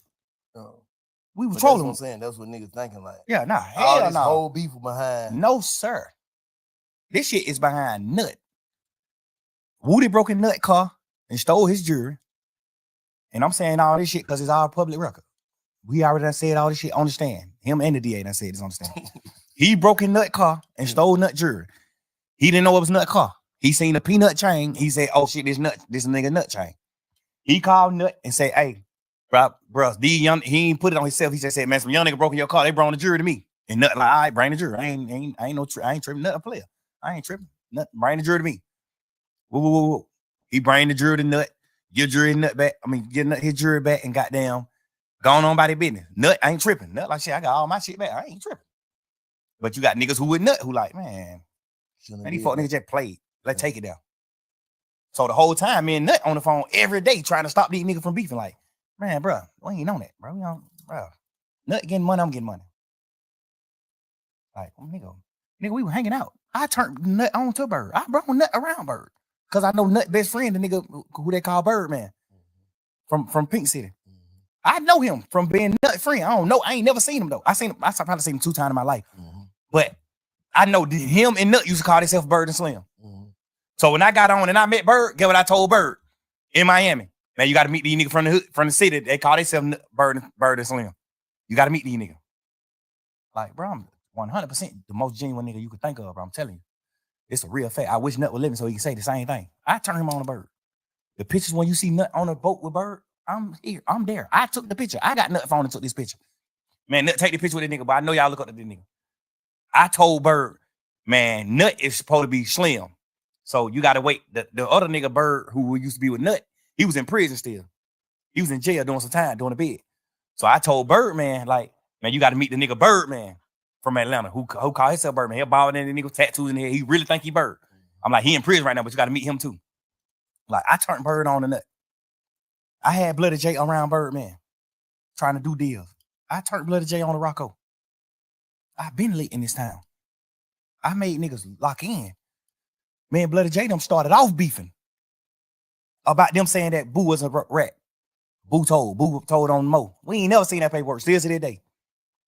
They typed up some. You right. They typed up some paperwork one time, and it was fake paperwork. The only reason why we knew the paperwork was fake because they misspelled words. Ain't no motherfucking DA office misspelling no word, dumbass nigga. They misspelled prosecution and all type of shit. You saying they made some fake paperwork? But these niggas had some fake paperwork saying that Boo told on Mo. Mo told me this. Boo told. I seen Boo get on the phone with Mo myself. I seen Boo on the phone with him myself. Witnessed it right there. Boo said, man, these folks you said I told on you, Mo. Get what Mo said. Man, I ain't told no nigga that. I ain't told nobody that. I fought with you, Boo. Man, nigga, every time I see you, we dealt. Like, hey, and I ain't told nobody that. I ain't say nothing about it, but Mo, you told me your damn self that Boo told on you. Man, these nigga act. All this shit kept. I made these niggas get on the phone. Some paperwork though, that shit kind of different. Yeah. See some papers. What? When you see paperwork, supposed to believe that. When you see paperwork, this paperwork. Yeah, this shit paper. I don't give a fuck how they spelled it. I'm just saying. Nah. When a nigga see it, no, because you gotta. Everybody make human mistakes though. No, we gotta know theatrical. Hell no, nigga. Well, when a prosecutor typing up, you can get a new trial for that. If they misspell some words in this paperwork, nigga, you can get a new trial. The fuck you mean? Those folks ain't making no mistake like that. I promise you that. Look at our paperwork. I bet you whatever you think you want to bet ain't no misspelled word in that motherfucker. Nigga, this is the real law. Any mistakes, you can get a new trial. Anything. Nigga, folks ain't making no fucking mistakes. Nigga, you crazy? Especially on those certain words. They are prosecutors. Big bank is motherfucking big facts. How the fuck I'm gonna go for some paperwork and big bank spell big facts wrong? Nigga, what? How the hell the prosecutor gonna spell prosecution wrong? What are you talking about? Nigga, beat it. What are you talking about? And they had more than one misspelled word. They had like 4 or 5 misspelled words on the first piece, on the first sheet. The state of Georgia versus this. That was wrong. That spelling was wrong. Like, man, y'all done made 15 goddamn misspelled word on the first piece of paper. Beat it, man. That shit ain't real. That shit ain't real. But even if it is, God bless the dead, Boo dead. So what? Even if it is. Even when I figured out, because Mo told me himself that Boo told. So even when I seen Mo, when I heard Mo on the phone with Boo and Mo denied saying that to Boo, I ain't even tell Boo Mo told me that. I ain't even tell Boo, man, he capped. He told me you did. I ain't say none of that. I'm just not no messing nigga. I ain't doing that. When I heard Mo tell Boo to my face on the phone from jail, Boo said, "What's up, my boy? What going on, nigga? That Boo." He like, "What's up, my boy? What's up, big?" He like, "Man, I'm trying to see what the hell going on in these street, bro. You know, I fuck with your game, bro. These niggas my goddamn you saying I told on you, bro." That nigga said, "Man, hell no. Well, you know, I fuck with your gang. Every time we see each other, we goddamn greet like players. Well, you know, I ain't saying no shit like that, man. Don't let these niggas goddamn woo. I heard him say this out of my own mouth. And I ain't trying to stir no shit up within they crew. Man, all them niggas, man, I respect all gangsters, all real niggas, all niggas that do what they supposed to do.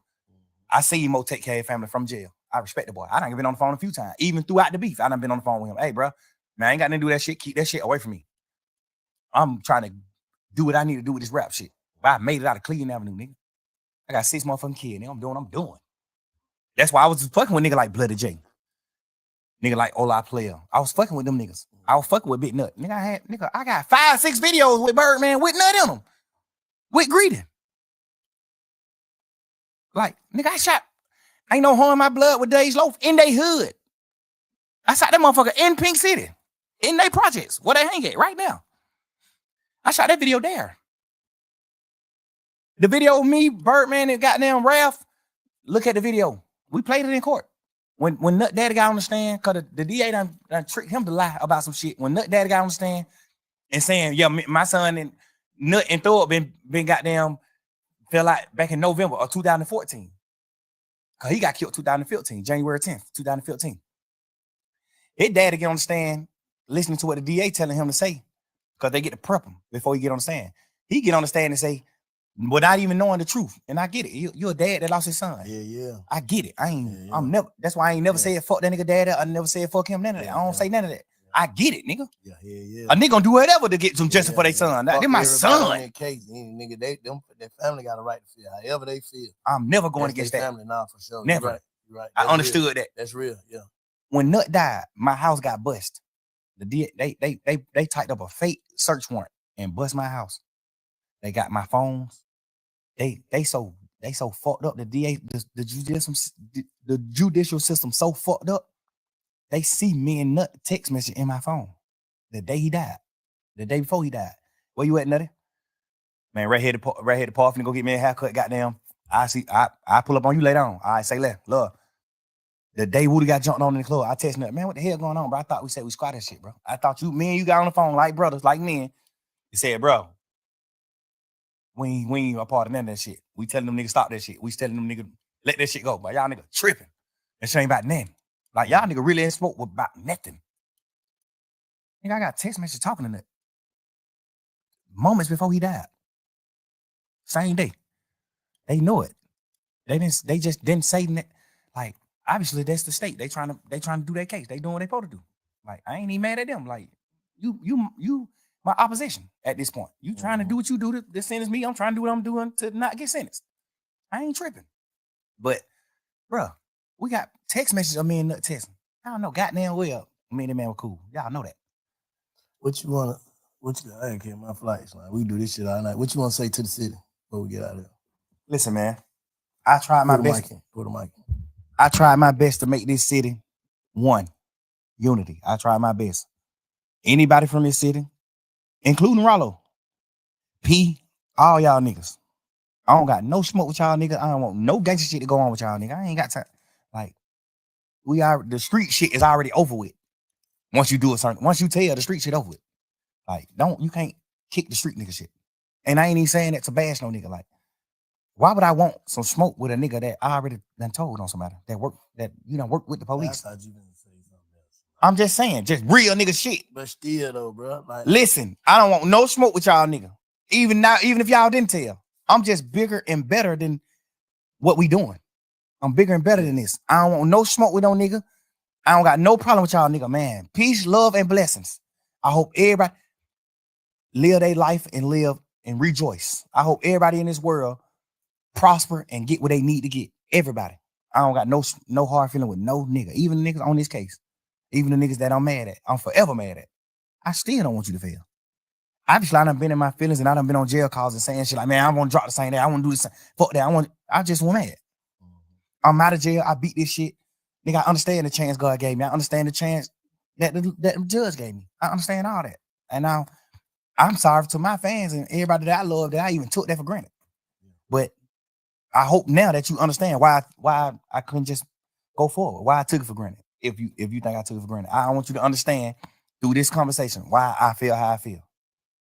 I'm gonna tell you though, after this, because you realize that you fucked up, traumatized, all this shit that everybody that don't know that we walking around with, everybody's undiagnosed of mental illness for real. If you from the streets, you fucked up. I don't give a fuck who you is, because ain't nothing but heartbreaking betrayals in this shit. So you saying basically you finna move. I know it's gonna be hard to move forward from some of that shit. You finna try your best to heal and move forward from all the negative shit. Absolutely. Cause we gotta hold you accountable. Like Shline, you just said this, man. You some bullshit, bro. If a nigga don't, cause it ain't just for the people, for everybody else. It's for you too, bro. Your family too, whoever. Like niggas getting second chances. Nigga, you don't got like 9 chances. Shit, we all done got like 9 chances. Nigga done been in and out of shit. Could have been in shit. Could have this. Could have that. And God working on our city, man. We need to put the energy back in this shit. Niggas ain't gotta be friends. Niggas ain't gotta be shit. But like you just said, I don't want to see no harm to nobody. I ain't against no nigga. I ain't in your way. Don't get in my way. That's how I look at it. Cause we looking crazy right now. Absolutely, but I don't want niggas to make it like I'm the forefront of us looking crazy. It's everybody. I'm just letting you know. It's a whole plot. I'm letting the people that's not from Atlanta know. Okay. The people that's the fans of everybody, Rollo fans, P fans, Wham fans, Pluto fans, my fans, Gunner fans, Yet fans, Duke fans, everybody. I'm letting everybody that's not a part of Atlanta, that don't know the inside scoop, that don't know what's going on. I'm gotta be the head. We just all ingredients. None of us shouldn't be no more ingredients. Everybody who on the motherfucker, anybody who want to come on the motherfucking talk, come on. But no ingredient. Don't be an ingredient, bro, to the devil gumbo. Shit. I want everybody in this world to prosper. This is my honest God opinion.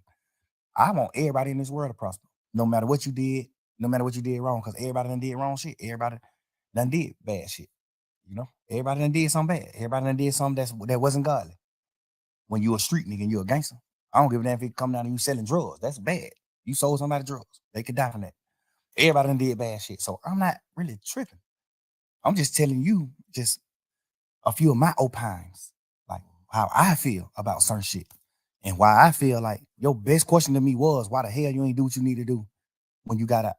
Because I understood the blessing that I got. I understood the judge talking to me and looking me face to face saying, nigga, you the one, bruh. She gonna blame you. You go back in there. I'm already knowing, but I ain't gonna give her no reason to. Yeah, can't. You know what I'm saying? I'm going forward with my life, bro. Like, I ain't tripping, bro. I just feel like at this point, I ain't never spoke on it because I was just a man. Like, I'm just on some shit like, man, we going fuck that shit. I'm a man. Y'all niggas some rat. Y'all niggas did what wrong. I was just living in that dream.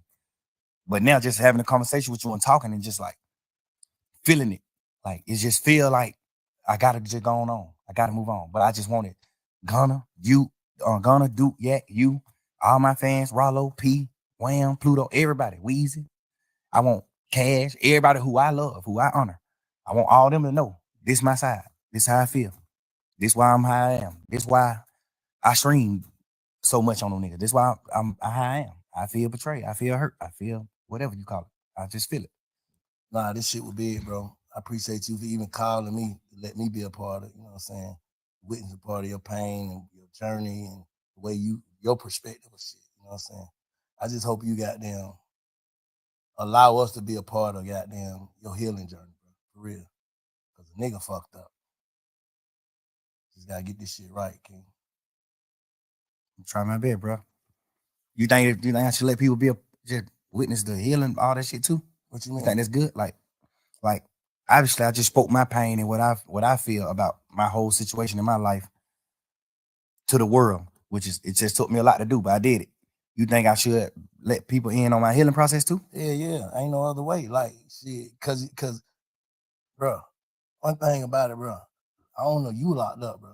But, bro, my partner passed away, bro. Like, it wouldn't work without other people goddamn helping me and talking to me and pushing me through. That shit wouldn't work, bro. Like, that's the worst shit I ever felt in my life. I was already on a transition side. Like, just anyway, just when y'all need to caught them case, I'm like, oh, they snatching niggas' ass up. That shit kind of did something to me. Like, I ain't trying to go sit in that motherfucker. Niggas, a bunch of niggas lying on me. So I just straight told God, if they ain't got me for nothing that I already did, I ain't doing nothing else. And that's what I've been on ever since. You know what I'm saying? And I don't take shit personal. Like, I used to just like this, take everything personal. I don't take that personal. That's the first thing, bro. Get that book, bro. Full Agreement, dog. And just listen to it on your phone. Whenever you ride to the studio, Full Agreement gonna show you, but you can't take shit personal. Have you ever read the fifth agreement? Nah. Read the fifth one. You ready for it already too? Yeah. Okay, but shit, you got that motherfucker the truth, bro. Well, definitely. Nah, but you gotta allow people to goddamn Be a see part the of it. growth, because you see the growth and be a part of it, because you allow us to see all the other shit. That's a fact. I appreciate you, bro. Appreciate Let me you. pull up on you. Hey, y'all go tap into the Big Fat Network, man. Follow us on Big Fat Network. Appreciate y'all pulling up. Shout out Jay, shout out Stream. Jaden Stream was them. Love for life. You see that? You see an accident. This is the worst day of my life. But what you don't see is that in every crash, there's medical bills, repairs, time off of work. Not helping. Look again. There's cash in that crash. This is the best day of my life. There's cash in almost any bang, pop, slam, crack, smash, or boom. Animal altercation, cash. Pedestrian pandemonium, cash. Motorcycle mishap, cash. Big or small, it's worth the call to Crash to Cash. We'll maximize your compensation to get you healthy. After an accident, no cash means trouble with your work, medical bills, your mortgage, and your relationships. You deserve to keep everything you had pre-injury. Cash or Crash will come in clutch. We've seen it all. I took him back. Unrelated. So at your next bang, pop, slam, crack, smash, or boom, see what I see. There's cash in that crash with Crash to Cash. Remember, we don't get paid until you get cash.